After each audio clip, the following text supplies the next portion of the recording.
हाँ जी स्टूडेंट्स, ਅੱਜ ਅਸੀਂ ਆਪਣੀ +2 ਕਲਾਸ ਇੰਗਲਿਸ਼ ਇਲੈਕਟਿਵ ਦੇ 10ਵੇਂ ਐਸੇ ਮਾਈ ਗ੍ਰੇਟੈਸਟ 올림픽 ਪ੍ਰਾਈਜ਼ ਜਿਸ ਨੂੰ ਕਿ ਜੈਸੀ ਓਵਨਸ ਨੇ ਲਿਖਿਆ ਹੋਇਆ ਹੈ, ਇਸ ਚੈਪਟਰ ਦੀ ਅਸੀਂ ਅੱਜ ਕੰਪਰੀਹੈਂਸਿਵ ਐਕਸਪਲੇਨੇਸ਼ਨ ਅਤੇ ਐਨਾਲਿਸਿਸ ਕੰਟੀਨਿਊ ਕਰਾਂਗੇ। ਇਹ ਵੀਡੀਓ ਇਸ ਚੈਪਟਰ ਦੀ ਸੀਰੀਜ਼ ਦਾ ਸਾਡਾ ਦੂਸਰਾ ਵੀਡੀਓ ਹੋਏਗਾ। ਸਟੂਡੈਂਟ, ਮੈਂ ਇਸ ਚੈਪਟਰ ਦੀ ਸੀਰੀਜ਼ ਦੇ ਪਹਿਲੇ ਵੀਡੀਓ ਦੇ ਵਿੱਚ ਇਸ ਚੈਪਟਰ ਦੇ ਰਾਈਟਰ ਜੈਸੀ ਓਵਨਸ ਬਾਰੇ ਜੋ ਇੰਟਰੋਡਕਟਰੀ ਪੈਰਾਗ੍ਰਾਫ ਹੈ ਉਹ ਡਿਸਕਸ ਕੀਤਾ ਹੈ ਅਤੇ ਨਾਲ ਹੀ ਇਸ ਚੈਪਟਰ ਦੇ ਪਹਿਲੇ 5 ਪੈਰਾਗ੍ਰਾਫਸ ਨੂੰ ਮੈਂ ਐਕਸਪਲੇਨ ਕੀਤਾ ਹੈ। ਐਕਸਪਲੇਨ ਕਰਦੇ ਹੋਏ ਤੁਹਾਡੇ ਗਲੋਸਰੀ ਨੋਟਸ ਦੇ ਵਿੱਚ ਜੋ ਵੀ ਲਿਟਰੇਰੀ ਟਰਮਸ ਆਏ ਨੇ ਉਹਨਾਂ ਨੂੰ ਵੀ ਨਾਲ-ਨਾਲ ਮੈਂ ਸਮਝਾਇਆ ਹੈ। ਉਮੀਦ ਹੈ ਬੱਚਿਓ ਕਿ ਤੁਸੀਂ ਇਹ ਵਾਲਾ ਵੀਡੀਓ ਜ਼ਰੂਰ ਦੇਖਿਆ ਹੋਵੇਗਾ। ਜੇਕਰ ਤੁਹਾਡਾ ਇਹ ਵੀਡੀਓ ਮਿਸ ਹੋਇਆ ਹੈ ਤਾਂ ਮੈਂ ਸਕਰੀਨ ਦੇ ਟੌਪ ਰਾਈਟ ਕਾਰਨਰ ਦੇ ਉੱਪਰ ਇਸ ਵੀਡੀਓ ਦਾ ਲਿੰਕ ਸ਼ੇਅਰ ਕਰ ਰਿਹਾ ਹਾਂ, ਜਿਸ ਤੇ ਜਾ ਕੇ ਤੁਸੀਂ ਇਹ ਵੀਡੀਓ ਦੇਖ ਸਕਦੇ ਹੋ। ਹਾਂਜੀ, 6th para, walking a few yards from the pit I kicked disgustedly at the ground। ਹੁਣ ਤੁਹਾਨੂੰ ਪਤਾ ਹੈ 5ਵੇਂ ਪੈਰੇ 'ਚ ਆਪਾਂ ਪੜ੍ਹਿਆ ਕਿ ਉਹ 2 ਅਟੈਂਪਟ ਆਲਰੇਡੀ ਕਰ ਚੁੱਕਿਆ, ਦੋਨੇ ਉਹਦੇ ਫਾਉਲ ਗਏ ਹੈ। ਜਿਹੜਾ ਟੇਕ ਆਫ ਬੋਰਡ ਹੈ ਉੱਤੋਂ ਉਹਦਾ ਅੱਗੇ ਪੈਰ ਜਾ ਰਿਹਾ ਹੈ ਤੇ ਦੋਨੇ ਕਾਊਂਟ ਨਹੀਂ ਹੋਏ। ਤਾਂ ਹੁਣ ਉਹ ਨਾਰਾਜ਼ ਵੀ ਆਪਣੇ ਆਪ ਨਾਲ ਵੀ ਮੈਂ ਤਾਂ ਆਪਣੇ ਆਪ ਨੂੰ ਵਰਲਡ ਰਿਕਾਰਡ ਹੋਲਡਰ ਕਹਾਣਾ ਹੈ ਕਿ ਮੈਂ ਆਹ ਕੰਮ ਕਰਨਾ ਹੈ 3000 ਮੀਲ ਦਾ ਸਫ਼ਰ ਤੈਅ ਕਰਕੇ। ਤਾਂ ਹੁਣ ਉਹ ਕੁਛ ਯਾਰਡ, ਕੁਛ ਗਜ਼, ਯਾਰਡ ਦਾ ਮਤਲਬ ਹੁੰਦਾ ਹੈ ਗਜ਼, ਕੁਛ ਗਜ਼ ਅੱਗੇ ਜਾਂਦਾ ਹੈ ਫਰੋਮ ਦਾ ਪਿਟ। ਪਿਟ ਉਸੇ ਮਿੱਟੀ ਵਾਲੇ ਏਰੀਏ ਨੂੰ ਕਿਹਾ ਜਾਂਦਾ ਜਿਸ ਤੇ ਛਾਲ ਮਾਰੀ ਜਾਂਦੀ ਹੈ। ਤਾਂ ਉਸ ਪਿਟ ਤੋਂ ਥੋੜਾ ਜਿਹਾ ਫਿਊ ਯਾਰਡਸ ਅੱਗੇ ਜਾਂਦਾ ਹੈ। ਆਪਣਾ ਪੈਰ ਨਾ ਉਹ ਡਿਸਗਸਟਿਡਲੀ ਦਾ ਮਤਲਬ ਹੁੰਦਾ ਹੈ ਨਾਰਾਜ਼ਗੀ। ਜਦੋਂ ਆਪਾਂ ਬਹੁਤ ਜ਼ਿਆਦਾ ਨਾਰਾਜ਼ ਹੋ ਜਾਂਦੇ ਹਾਂ ਤਾਂ ਕਈ ਵਾਰੀ ਖਿਡਾਰੀ ਕੀ ਕਰਦੇ ਆ, ਆਪਣਾ ਪੈਰ ਪਟਕਦੇ ਆ ਜ਼ਮੀਨ ਦੇ ਨਾਲ, ਤਾਂ ਉਹੀ ਕੰਮ ਕਰਦਾ। ਤਾਂ ਗਰਾਊਂਡ ਦੇ ਨਾਲ ਬਹੁਤ ਨਾਰਾਜ਼ਗੀ ਦੇ ਨਾਲ ਕੀ ਕਰਦਾ, ਪੈਰ ਪਟਕਦਾ, ਕਿਉਂਕਿ ਉਹਦੇ 2 ਫਾਉਲ ਹੋ ਚੁੱਕੇ, ਇੱਕੋ ਹੀ ਰਹਿ ਗਿਆ। ਜੇ ਉਹਦਾ ਵੀ ਤੀਜਾ ਫਾਉਲ ਹੋ ਜਾਂਦਾ ਹੈ ਤਾਂ ਦੈਟ ਮੀਨਸ ਉਹ ਟਰਾਇਲ ਤੋਂ ਹੀ ਬਾਹਰ ਹੈ। ਤੁਸੀਂ ਦੇਖੋ ਉਹਨੂੰ ਹੋਰ ਮੌਕਾ ਨਹੀਂ ਮਿਲਣਾ, ਉਹਨੂੰ ਮੇਨ ਇਵੈਂਟ ਤੇ ਜਾਣ ਦਾ ਮੌਕਾ ਹੀ ਨਹੀਂ ਮਿਲਣਾ। Suddenly I felt a hand on my shoulder. ਅਚਾਨਕ ਮੈਨੂੰ ਆਪਣੇ ਮੋਢੇ ਦੇ ਉੱਪਰ ਕਿਸੇ ਦਾ ਹੱਥ ਮਹਿਸੂਸ ਹੋਇਆ। ਸ਼ੋਲਡਰ ਮੋਢੇ ਨੂੰ ਕਿਹਾ ਜਾਂਦਾ। I turned to look into the friendly blue eyes of the tall German long jumper। ਕਹਿੰਦੇ ਮੈਂ ਮੁੜਿਆ ਤੇ ਮੈਨੂੰ ਕੌਣ ਦਿਖਿਆ ਜੀ? ਜਰਮਨ ਜਿਹੜਾ ਕਿ ਲੰਬੇ ਕੱਦ ਵਾਲਾ ਹੈ, ਲੌਂਗ ਜੰਪਰ ਹੈ। ਉਸ ਦੀਆਂ ਬਹੁਤ ਹੀ ਮਿੱਤਰਤਾ ਪੂਰਵਕ, ਜਿਵੇਂ ਕੋਈ ਆਪਾਂ ਬੜੇ ਪਿਆਰ ਨਾਲ ਆਪਾਂ ਨੂੰ ਕੋਈ ਦੇਖੇ ਨਾ, ਤਾਂ ਉਸ ਦੀਆਂ ਬਲੂ ਆਈਜ਼ ਵੱਲ ਮੈਂ ਉਸ ਨੂੰ ਦੇਖਿਆ। ਮਤਲਬ ਉਸ ਦੀਆਂ ਬਲੂ ਆਈਜ਼ ਸੀਗੀਆਂ, ਨੀਲੀਆਂ ਅੱਖਾਂ ਸੀਗੀਆਂ ਜਰਮਨ ਲੌਂਗ ਜੰਪਰ ਦੀਆਂ। ਦੇਖੋ ਇੱਥੇ ਜਰਮਨ ਲੌਂਗ ਜੰਪਰ ਕੌਣ ਹੈ? ਲੁਜ਼ ਲੌਂਗ ਹੈ, ਉਹਦੀ ਉਹ ਗੱਲ ਹੋ ਰਹੀ ਹੈ।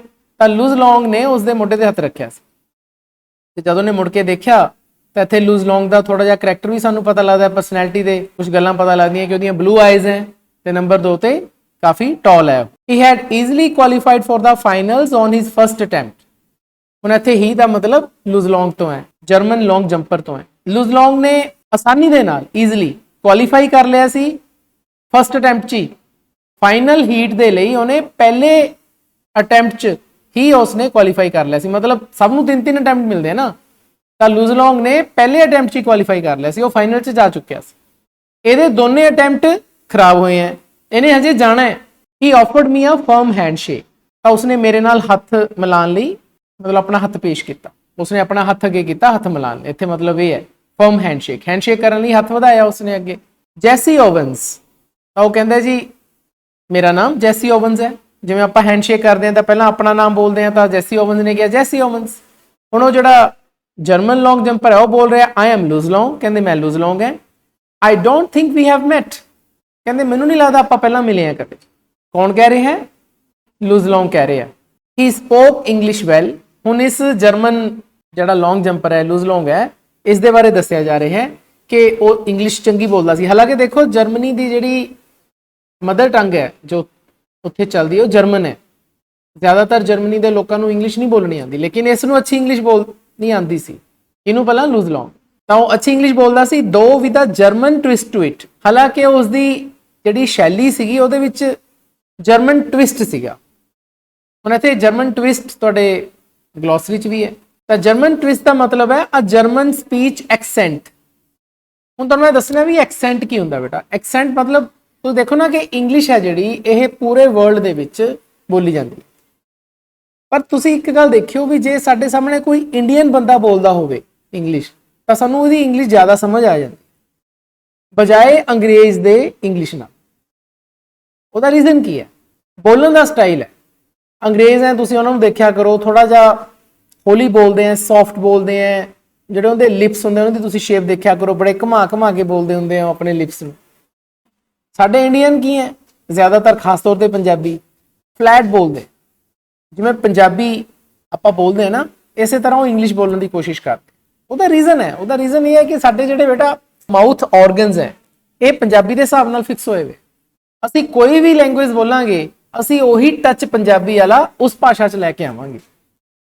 ਇਹਨੂੰ ਐਕਸੈਂਟ ਕਹਿੰਦੇ ਕਿ ਹਰ ਇੱਕ ਭਾਸ਼ਾ ਬੋਲਣ ਦੀ ਜਿਹੜੀ ਇੱਕ ਸ਼ੈਲੀ ਹੈ, ਉਹ ਆਪਣੇ ਲੋਕਾਂ ਦੀ ਵੱਖੋ ਵੱਖਰੀ ਹੈ। ਜੇ ਤੁਸੀਂ ਅਮਰੀਕਨ ਦੇਖ ਲਓ, ਉਹਨਾਂ ਦਾ ਐਕਸੈਂਟ ਹੋਰ ਹੈ। ਇੰਗਲਿਸ਼ ਦੇਖ ਲਓ, ਉਹਨਾਂ ਦਾ ਐਕਸੈਂਟ ਹੋਰ ਹੈ। ਸਾਊਥ ਇੰਡੀਅਨ ਲੋਕਾਂ ਦਾ ਐਕਸੈਂਟ ਹੋ ਰਿਹਾ, ਪੰਜਾਬੀ ਲੋਕਾਂ ਦਾ ਐਕਸੈਂਟ ਹੋ ਰਿਹਾ। ਆਸਟ੍ਰੇਲੀਆ ਦੇਖ ਲਓ, ਆਸਟ੍ਰੇਲੀਆ 'ਚ ਐਕਸੈਂਟ ਹੋ ਰਿਹਾ, ਹਾਲਾਂਕਿ ਹੈ ਇੱਕੋ ਹੀ ਭਾਸ਼ਾ, ਦੇਖੋ ਇੰਗਲਿਸ਼, ਲੇਕਿਨ ਬੋਲਣ ਦਾ ਜਿਹੜਾ ਤਰੀਕਾ ਹੈ, ਸ਼ੈਲੀ ਹੈ, ਵੱਖੋ ਵੱਖਰੀ। ਸਮਝ ਆ ਗਿਆ? ਜਿਹੜਾ ਲੁਜ਼ਲੋਂਗ ਹੈ, ਉਹਦੀ ਇੰਗਲਿਸ਼ 'ਚ ਕਿਹਦਾ ਟੱਚ ਹੈ? ਨੈਚੁਰਲੀ ਜਰਮਨ ਦਾ। ਦੇਖੋ ਮਦਰ ਟੰਗ ਦਾ ਜਿਹੜਾ ਟੱਚ ਉਹ ਤਾਂ ਰਹਿਣਾ ਹੀ ਰਹਿਣਾ। ਜਿਵੇਂ ਸਾਡੀ ਇੰਗਲਿਸ਼ ਦੇ ਉੱਪਰ ਪੰਜਾਬੀ ਹਾਵੀ ਹੈ, ਉਹਦੀ ਮਦਰ ਟੰਗ ਜਰਮਨ ਹੈ, ਤਾਂ ਜਰਮਨ ਦਾ ਜਿਹੜਾ ਐਕਸੈਂਟ ਹੈ ਉਹ ਇੰਗਲਿਸ਼ 'ਚ ਨਜ਼ਰ ਆ ਰਿਹਾ, ਤਾਂ ਇਸ ਨੂੰ ਆਪਾਂ ਕਹਿੰਦੇ। ਗਲੈਡ ਟੂ ਮੀਟ ਯੂ, ਕਹਿੰਦੇ ਮੈਨੂੰ ਤੈਨੂੰ ਮਿਲ ਕੇ ਬੜੀ ਖੁਸ਼ੀ ਹੋਈ। ਗਲੈਡ ਟੂ ਮੀਟ ਯੂ ਬੇਟਾ ਤੁਸੀਂ ਯਾਦ ਰੱਖੋ, ਜਦੋਂ ਵੀ ਸਪੋਜ਼ ਕਰੋ ਤੁਸੀਂ ਕਿਸੇ ਨੂੰ ਮਿਲਦੇ ਹੋ ਫਸਟ ਟਾਈਮ, ਜਾਂ ਫਸਟ ਟਾਈਮ ਕੀ ਜਦੋਂ ਵੀ ਕਿਸੇ ਫਰੈਂਡ ਨੂੰ ਮਿਲਦੇ ਹੋ, ਤਾਂ ਤੁਸੀਂ ਹੈਂਡਸ਼ੇਕ ਕਰਦੇ ਹੋ, ਹੈਲੋ ਕਰਦੇ ਹੋ, ਤਾਂ ਫਿਰ ਤੁਹਾਨੂੰ ਇਹ ਵਰਡ ਕਹਿਣਾ ਚਾਹੀਦਾ ਕਿ ਗਲੈਡ ਟੂ ਮੀਟ ਯੂ। ਤਾਂ ਗਲੈਡ ਟੂ ਮੀਟ ਯੂ ਦਾ ਮਤਲਬ ਕੀ ਹੁੰਦਾ? ਕਿ ਮੈਨੂੰ ਤੈਨੂੰ ਮਿਲ ਕੇ ਕੁਝ ਚੰਗਾ ਲੱਗਿਆ, ਖੁਸ਼ੀ ਮਹਿਸੂਸ ਹੋਈ। ਆਈ ਸੈਡ, ਮੈंने ਕਿਹਾ।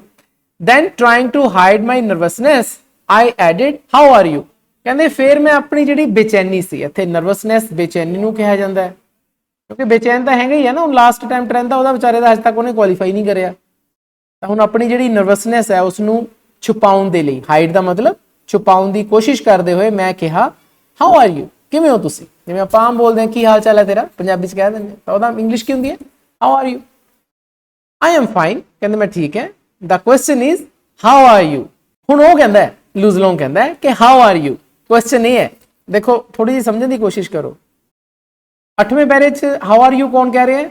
ਜੈਸੀ ਓਵਨਸ। ਉਹਦਾ ਆਨਸਰ I am fine ਉਹਨੇ ਦੇਤਾ, ਲੁਜ਼ਲੋਂਗ ਨੇ। ਹੁਣ ਉਹ ਖੁਦ ਕਹਿ ਰਿਹਾ question how are you, the question is how are you। 10ਵੇਂ 'ਚ ਜਿਹੜਾ ਜੈਸੀ ਓਵਨਸ ਹੈ ਉਹ ਪੁੱਛ ਰਿਹਾ ਕਿ what do you mean, ਕਿ ਤੁਸੀਂ ਕੀ ਕਹਿਣਾ ਚਾਹੁੰਦੇ ਹੋ? I asked, ਮੈਂ ਪੁੱਛਿਆ। ਉਹਨੇ ਦੁਬਾਰਾ ਪੁੱਛਿਆ ਨਾ ਹਾਊ ਆਰ ਯੂ, ਤਾਂ ਉਹ ਕਹਿੰਦਾ what do you mean? I ask. Something must B eating you, ਤੈਨੂੰ ਕੋਈ ਗੱਲ ਸਤਾ ਰਹੀ ਹੈ। Something must B eating you ਆਪਾਂ ਕਹਿ ਨਹੀਂ ਦਿੰਦੇ ਪੰਜਾਬੀ 'ਚ ਵੀ ਕੋਈ ਗੱਲ ਤੈਨੂੰ ਖਾ ਰਹੀ ਹੈ। ਪੰਜਾਬੀ 'ਚ ਕਹਿੰਦੇ ਹੁੰਦੇ ਨਾ ਵੀ ਕੋਈ ਗੱਲ ਤੇਰੇ ਅੰਦਰ ਤੈਨੂੰ ਘੇਰ ਰਹੀ ਹੈ, ਤੈਨੂੰ ਖਾ ਰਹੀ ਹੈ, ਸਤਾ ਰਹੀ ਹੈ, ਤਾਂ ਉਹਦੀ ਇੰਗਲਿਸ਼ ਹੁੰਦੀ ਹੈ ਜੀ something must B eating you, ਕਿ ਤੈਨੂੰ ਚਿੰਤਾ ਲੱਗੀ ਹੋਈ ਹੈ ਕੋਈ ਕਾਫੀ ਜ਼ਿਆਦਾ। ਹੀ ਸੈਡ, ਲੁਜ਼ਲੋਂਗ ਨੇ ਕਿਹਾ, proud the way foreigners are when they have mastered a bit of slang। 11th ਹੈ ਜੀ ਕਿ something must be eating you, ਕਹਿੰਦੇ ਤੈਨੂੰ ਕੋਈ ਗੱਲ ਸਤਾ ਰਹੀ ਹੈ। he said, ਉਸਨੇ ਕਿਹਾ proud the way foreigners are when they have mastered a bit of slang। ਇੱਥੇ ਇੱਕ ਵਰਡ ਹੈ ਬੱਚਿਓ slang। slang ਸ਼ਬਦ ਨਾ ਇਹਦਾ ਮਤਲਬ ਕੀ ਹੁੰਦਾ ਹੈ? ਕੁਝ ਵਰਡਸ ਐਸੇ ਹੁੰਦੇ ਨੇ ਜੋ ਨਾ ਸਾਡੀ ਆਮ ਬੋਲਚਾਲ ਭਾਸ਼ਾ ਦਾ ਹਿੱਸਾ ਬਣ ਜਾਂਦੇ ਨੇ, ਹਾਲਾਂਕਿ ਉਹ ਸ਼ਬਦ ਅਸੀਂ ਜੇ ਕੋਈ ਮੰਨ ਲਓ ਲਿਖਣੀ ਹੋਵੇ ਚੀਜ਼, ਉਸ 'ਚ ਆਪਾਂ ਯੂਜ਼ ਨਹੀਂ ਕਰਦੇ, ਬੋਲਚਾਲ 'ਚ ਯੂਜ਼ ਕਰ ਲੈ। ਸਮਝ ਰਹੇ ਹੋ ਗੱਲ? ਇਹਨੂੰ ਸਲੈਂਗ ਵਰਡਸ ਕਹਿੰਦੇ। ਵੀ ਮੰਨ ਲਓ ਜੇ ਉਹੀ ਵਰਡ ਤੁਸੀਂ ਉਹਦੇ ਨਾਲ ਬੋਲਚਾਲ ਕਰ ਰਹੇ ਹੋ, ਗੱਲਬਾਤ ਕਰ ਰਹੇ ਹੋ, ਤੁਸੀਂ ਉਹ ਵਰਡਸ ਉਹਦੇ ਸਾਹਮਣੇ ਯੂਜ਼ ਕਰ ਲਓਗੇ, ਪਰ ਜੇ ਉਹੀ ਫਰੈਂਡ ਤੁਹਾਡੇ ਤੋਂ ਦੂਰ ਚਲਾ ਜਾਵੇ ਤਾਂ ਤੁਹਾਨੂੰ ਚਿੱਠੀ ਉਸੇ ਫਰੈਂਡ ਨੂੰ ਲਿਖਣੀ ਪੈ ਜੇ, ਤੁਸੀਂ ਉਹ ਵਾਲੇ ਵਰਡਸ ਉਹਦੇ 'ਚ ਨਹੀਂ ਲਿਖੋ, ਤੁਸੀਂ ਥੋੜੇ ਜਿਹੇ ਫਾਰਮਲ ਹੋ ਜਾਓਗੇ, ਰਸਮ 'ਚ ਆ ਜਾਓਗੇ। ਤਾਂ ਹੁਣ ਉਹਨੇ ਆ ਜਿਹੜਾ ਕਿਹਾ ਸੀ ਨਾ something must B eating you, ਇਹ ਆਮ ਤੌਰ ਤੇ ਆਪਾਂ ਰਿਟਨ 'ਚ ਯੂਜ਼ ਨਹੀਂ ਕਰਾਂਗੇ, ਆਪਾਂ ਥੋੜਾ ਜਿਹਾ ਤਰੀਕੇ ਨਾਲ ਲਿਖਾਂਗੇ। ਤਾਂ ਇੱਥੇ ਜਿਹੜੇ ਇਹਨੇ ਵਰਡਸ ਬੋਲੇ ਸੀ ਨਾ something must B eating you, ਇਹ ਸਲੈਂਗ ਵਰਡਸ ਹੈ। ਆਮ ਤੌਰ ਤੇ ਸਲੈਂਗ ਵਰਡ ਕੌਣ ਬੋਲਦਾ ਹੈ? ਜਿਸ ਨੂੰ ਥੋੜੀ ਜਿਹੀ ਮਾਸਟਰੀ ਆ ਜੇ ਕਿਸੇ ਲੈਂਗੁਏਜ 'ਚ, ਜਿਹਨੂੰ ਇੰਗਲਿਸ਼ ਆਉਂਦੀ ਹੋਣੀ ਉਹਨੂੰ ਸਲੈਂਗ ਵਰਡ ਕੀ ਆਣਗੇ? ਵੀ ਮੈਨੂੰ ਐਂ ਦੱਸੋ ਪਹਿਲਾਂ। ਅੱਜ ਤਾਂ ਸਾਨੂੰ ਬੇਸਿਕ ਵਰਡਸ ਹੀ ਨਹੀਂ ਆਉਂਦੇ, ਤਾਂ ਸਲੈਂਗ ਵਰਡ ਕੀ ਆਣਗੇ? ਸਲੈਂਗ ਵਰਡ ਤਾਂ ਆਪਾਂ ਤਾਂ ਯੂਜ਼ ਕਰਾਂ ਨਾ ਜੇ ਆਪਾਂ ਨੂੰ ਥੋੜੀ ਮਾਸਟਰੀ ਹੋਊਗੀ ਲੈਂਗੁਏਜ 'ਚ। ਐਂ ਲੱਗਦਾ ਸੀਗਾ ਕਿ ਜਦੋਂ ਕੋਈ ਬੰਦਾ ਮਾਸਟਰੀ ਕਰ ਲੈਂਦਾ ਹੈ, ਮਾਸਟਰਡ ਅ ਬਿਟ ਆਫ ਸਲੈਂਗ, ਤਾਂ ਉਸਨੇ ਇਹ ਸਲੈਂਗ ਵਰਡ ਯੂਜ਼ ਕੀਤੇ, ਜਿਵੇਂ ਆਮ ਤੌਰ ਤੇ ਫੋਰਨਰਸ ਕਰਦੇ ਆ। ਇਹ ਵੀ ਤਾਂ ਫੋਰਨਰ ਹੀ ਹੈ। ਜਿਹੜਾ ਜਰਮਨ ਹੈ ਬੰਦਾ, ਇਹ ਨੇਟਿਵ ਇੰਗਲੈਂਡ ਦਾ ਤਾਂ ਹੈ ਨਹੀਂ, ਫੋਰਨਰ ਹੈਗਾ, ਇਹ ਜਰਮਨ ਦਾ ਰਹਿਣ ਵਾਲਾ ਹੈ, ਤਾਂ ਇਹ ਸਲੈਂਗ ਵਰਡ ਯੂਜ਼ ਕਰ ਰਿਹਾ ਹੈ। ਫਿਰ ਉਹ ਕਹਿੰਦਾ ਕਿ you should be able to qualify with your eyes shut, ਕਹਿੰਦੇ ਜੇ ਤੇਰੀਆਂ ਅੱਖਾਂ ਬੰਦ ਵੀ ਹੋਣ, ਯੂਰ ਆਈਜ਼ ਸ਼ਟ, ਤਾਂ ਵੀ ਤੂੰ ਕੁਆਲੀਫਾਈ ਕਰ ਲੇਗਾ। ਕੌਣ ਕਹਿ ਰਿਹਾ ਹੈ? ਲੁਜ਼ ਲੌਂਗ ਕਹਿ ਰਹੇ ਹੈ। ਕਿਹਨੂੰ? ਜੈਸੀ ਓਵਨਸ ਨੂੰ। ਇੱਕ ਤਰੀਕੇ ਨਾਲ ਉਹ ਉਸ ਨੂੰ ਹੌਸਲਾ ਦੇ ਰਹੇ ਹੈ। ਹੁਣ ਇੱਥੋਂ ਇੰਨਾ ਸਾਨੂੰ ਪਤਾ ਲੱਗਦਾ ਹੈ ਕਿ ਸ਼ਾਇਦ ਲੁਜ਼ ਲੌਂਗ ਨੂੰ ਵੀ ਅਹਿਸਾਸ ਹੈ ਕਿ ਜਿਹੜਾ ਜੈਸੀ ਓਵਨ ਹੈ, ਕਿਉਂਕਿ ਇਹਦੀਆਂ ਦੋਨੇ ਟਰਾਈਆਂ ਫੇਲ ਹੋਈਆਂ ਨੇ, ਤਾਂ ਹੀ ਉਹਨੇ ਕਿਹਾ ਸੀ ਨਾ something must B eating you. ਤਾਂ ਸ਼ਾਇਦ ਇਹਦੇ ਮਨ ਤੇ ਇਹ ਹੈ ਵੀ ਪਤਾ ਨਹੀਂ ਮੈਂ ਤੀਜਾ ਆਪਣਾ ਅਟੈਂਪਟ ਕੁਆਲੀਫਾਈ ਕਰੂੰਗਾ ਨਹੀਂ ਕਰੂੰਗਾ। ਤਾਂ ਉਹੀ ਗੱਲ ਇਹ ਕਹਿ ਰਹੇ ਹੈ, ਉਹਨੂੰ ਇੱਕ ਤਰ੍ਹਾਂ ਨਾਲ ਹੌਸਲਾ ਦੇ ਰਿਹਾ ਵੀ ਤੂੰ ਜੇ ਅੱਖਾਂ ਵੀ ਤੇਰੀਆਂ ਬੰਦ ਹੋਣ, ਤੇਰੀ ਐਡੀ ਪ੍ਰੈਕਟਿਸ ਹੈ, ਤੂੰ ਵਰਲਡ ਰਿਕਾਰਡ ਹੋਲਡਰ ਹੈ, ਤੇ ਤੂੰ ਤਾਂ ਆਰਾਮ ਨਾਲ ਕਹਿੰਦੇ ਕੁਆਲੀਫਾਈ ਕਰ ਲੇਗਾ। Believe me I know it. ਕਹਿੰਦੇ ਮੇਰੇ ਤੇ ਵਿਸ਼ਵਾਸ ਕਰੋ, ਮੈਨੂੰ ਪਤਾ ਹੈ ਇਸ ਗੱਲ ਦਾ ਕਿ ਮੈਂ ਕਰ ਸਕਦਾ ਹਾਂ ਕੁਆਲੀਫਾਈ। ਆਈ ਟੋਲਡ ਹੀ, ਮੈਂ ਉਸਨੂੰ ਕਿਹਾ, and it felt good to say that to someone. ਅਤੇ ਮੈਨੂੰ ਇਹ ਗੱਲ ਕਹਿ ਕੇ ਬੜਾ ਚੰਗਾ ਲੱਗਿਆ। ਫੀਲ ਗੁੱਡ, ਚੰਗਾ ਲੱਗਣਾ ਕੀ ਕਹਿ ਕੇ? ਜਦੋਂ ਉਸਨੇ ਕਿਹਾ ਕਿ ਹਾਂ ਮੈਂ ਕਰ ਸਕਦਾ। ਹੁੰਦਾ ਨਾ ਕੋਈ ਤੁਹਾਨੂੰ ਆ ਕੇ, ਮੰਨ ਲਓ ਤੁਸੀਂ ਥੋੜੇ ਜਿਹਾ ਡਿਪਰੈਸ ਹੋ, ਤੁਹਾਨੂੰ ਆ ਕੇ ਕੋਈ ਹੌਸਲਾ ਦੇਵੇ ਤਾਂ ਤੁਸੀਂ ਫਿਰ ਬਦਲੇ 'ਚ ਕਹੋ ਹਾਂ ਠੀਕ ਹੈ, ਤਾਂ ਫਿਰ ਥੋੜਾ ਚੰਗਾ ਲੱਗਦਾ ਆਪਾਂ। ਐਵੇਂ ਉਹਦੇ ਨਾਲ ਹੋ ਰਿਹਾ ਹੈ। ਸਟੂਡੈਂਟਸ, ਮੈਂ ਤੁਹਾਨੂੰ ਦੱਸਣਾ ਚਾਹਾਂਗਾ ਕਿ ਮੈਂ +2 ਕਲਾਸ ਇੰਗਲਿਸ਼ ਇਲੈਕਟਿਵ ਦੇ ਸਿਲੇਬਸ ਦੇ ਬਹੁਤ ਸਾਰੇ ਚੈਪਟਰਸ ਆਲਰੇਡੀ ਕਵਰ ਕਰ ਚੁੱਕਿਆ ਹਾਂ। ਇਸ ਦੇ ਵਿੱਚ ਤੁਹਾਡੀ ਪਹਿਲੀ book dear to all the muses ਦਾ ਪਹਿਲਾ chapter warrior against weeds, second chapter a most forgiving ape, third chapter a young Turkish catastrophe, fourth chapter A Tiny Century, fifth chapter Mano Majra, sixth chapter Jamaican Fragment, seventh chapter The Heritage of India ਅਤੇ 8th chapter Gold in the North ਅਸੀਂ already cover ਕਰ ਲਏ ਨੇ। ਤੁਹਾਡੀ second book ਦ literary petals ਦੇ ਵੀ ਅਸੀਂ ਬਹੁਤ ਸਾਰੇ ਚੈਪਟਰ, ਜਿਵੇਂ ਕਿ ਪਹਿਲਾ ਚੈਪਟਰ ਹੈ ਤੁਹਾਡਾ ਹਿੰਦ ਕੀ ਚਾਦਰ Shri Guru Tegh Bahadur ji, 4th chapter the gambling match, 7th chapter the eternal way, 9th chapter after 20 years ਅਸੀਂ ਕਵਰ ਕਰ ਚੁੱਕੇ ਹਾਂ। ਇਸੇ ਬੁੱਕ ਦੇ ਵਿੱਚ ਮੌਜੂਦ ਬਹੁਤ ਸਾਰੀਆਂ ਪੋਇਮ, ਜਿਵੇਂ ਕਿ ਪਹਿਲੀ ਪੋਇਮ ਹੈ ਤੁਹਾਡੀ ਬਾਰਡਰ ਗਾਰਡਸ, ਦੂਸਰੀ ਹੈ my heart leaves when I behold, third poem the quality of mercy, fourth poem the fancy dress show, fifth poem the song of India ਅਤੇ sixth poem the tree fell down. ਇਹ ਸਾਰੀਆਂ poems ਅਸੀਂ cover ਕਰ ਲਈਆਂ ਨੇ। ਇਹਨਾਂ ਸਾਰੇ chapters ਦੀ comprehensive explanation, ਇਹਨਾਂ ਦੇ ਕੁਐਸਚਨ ਆਨਸਰਸ, ਐਕਸਰਸਾਈਜ਼ ਸੋਲੂਸ਼ਨਸ ਦੇ ਸਾਰੇ ਵੀਡੀਓ ਮੈਂ ਤੁਹਾਡੇ ਨਾਲ ਸ਼ੇਅਰ ਕਰ ਚੁੱਕਿਆ ਹਾਂ। ਇਸ ਸਮੇਂ ਅਸੀਂ 9th ਚੈਪਟਰ ਮਾਈ ਗ੍ਰੇਟੈਸਟ ਓਲੰਪਿਕ ਪ੍ਰਾਈਜ਼ ਦੀ ਸਟੱਡੀ ਕੰਟੀਨਿਊ ਕੀਤੀ ਹੋਈ ਹੈ। ਜੇਕਰ ਬੱਚਿਓ ਤੁਸੀਂ ਇਹ ਸਾਰੇ ਵੀਡੀਓਜ਼ ਦੇਖਣਾ ਚਾਹੁੰਦੇ ਹੋ ਤਾਂ ਮੈਂ ਤੁਹਾਨੂੰ ਸਕਰੀਨ ਦੇ ਟੌਪ ਰਾਈਟ ਕਾਰਨਰ ਦੇ ਉੱਪਰ +2 ਕਲਾਸ ਇੰਗਲਿਸ਼ ਇਲੈਕਟਿਵ ਦੀ ਪਲੇਲਿਸਟ ਦਾ ਲਿੰਕ ਪ੍ਰੋਵਾਈਡ ਕਰ ਰਿਹਾ ਹਾਂ, ਜਿਸ ਤੇ ਜਾ ਕੇ ਤੁਸੀਂ ਇਹ ਸਾਰੇ ਵੀਡੀਓਜ਼ ਦੇਖ ਸਕਦੇ ਹੋ। 13th paragraph, for the next few minutes we talk together. ਕਹਿੰਦੇ ਅਗਲੇ ਕੁਝ ਮਿੰਟਾਂ ਦੇ ਲਈ ਅਸੀਂ ਇਕੱਠਿਆਂ ਨੇ ਗੱਲਬਾਤ ਕੀਤੀ। ਟਾਕ ਟੂਗੇਦਰ, ਟੂਗੇਦਰ ਮਤਲਬ ਇਕੱਠੇ। I didn't tell Long what was eating me।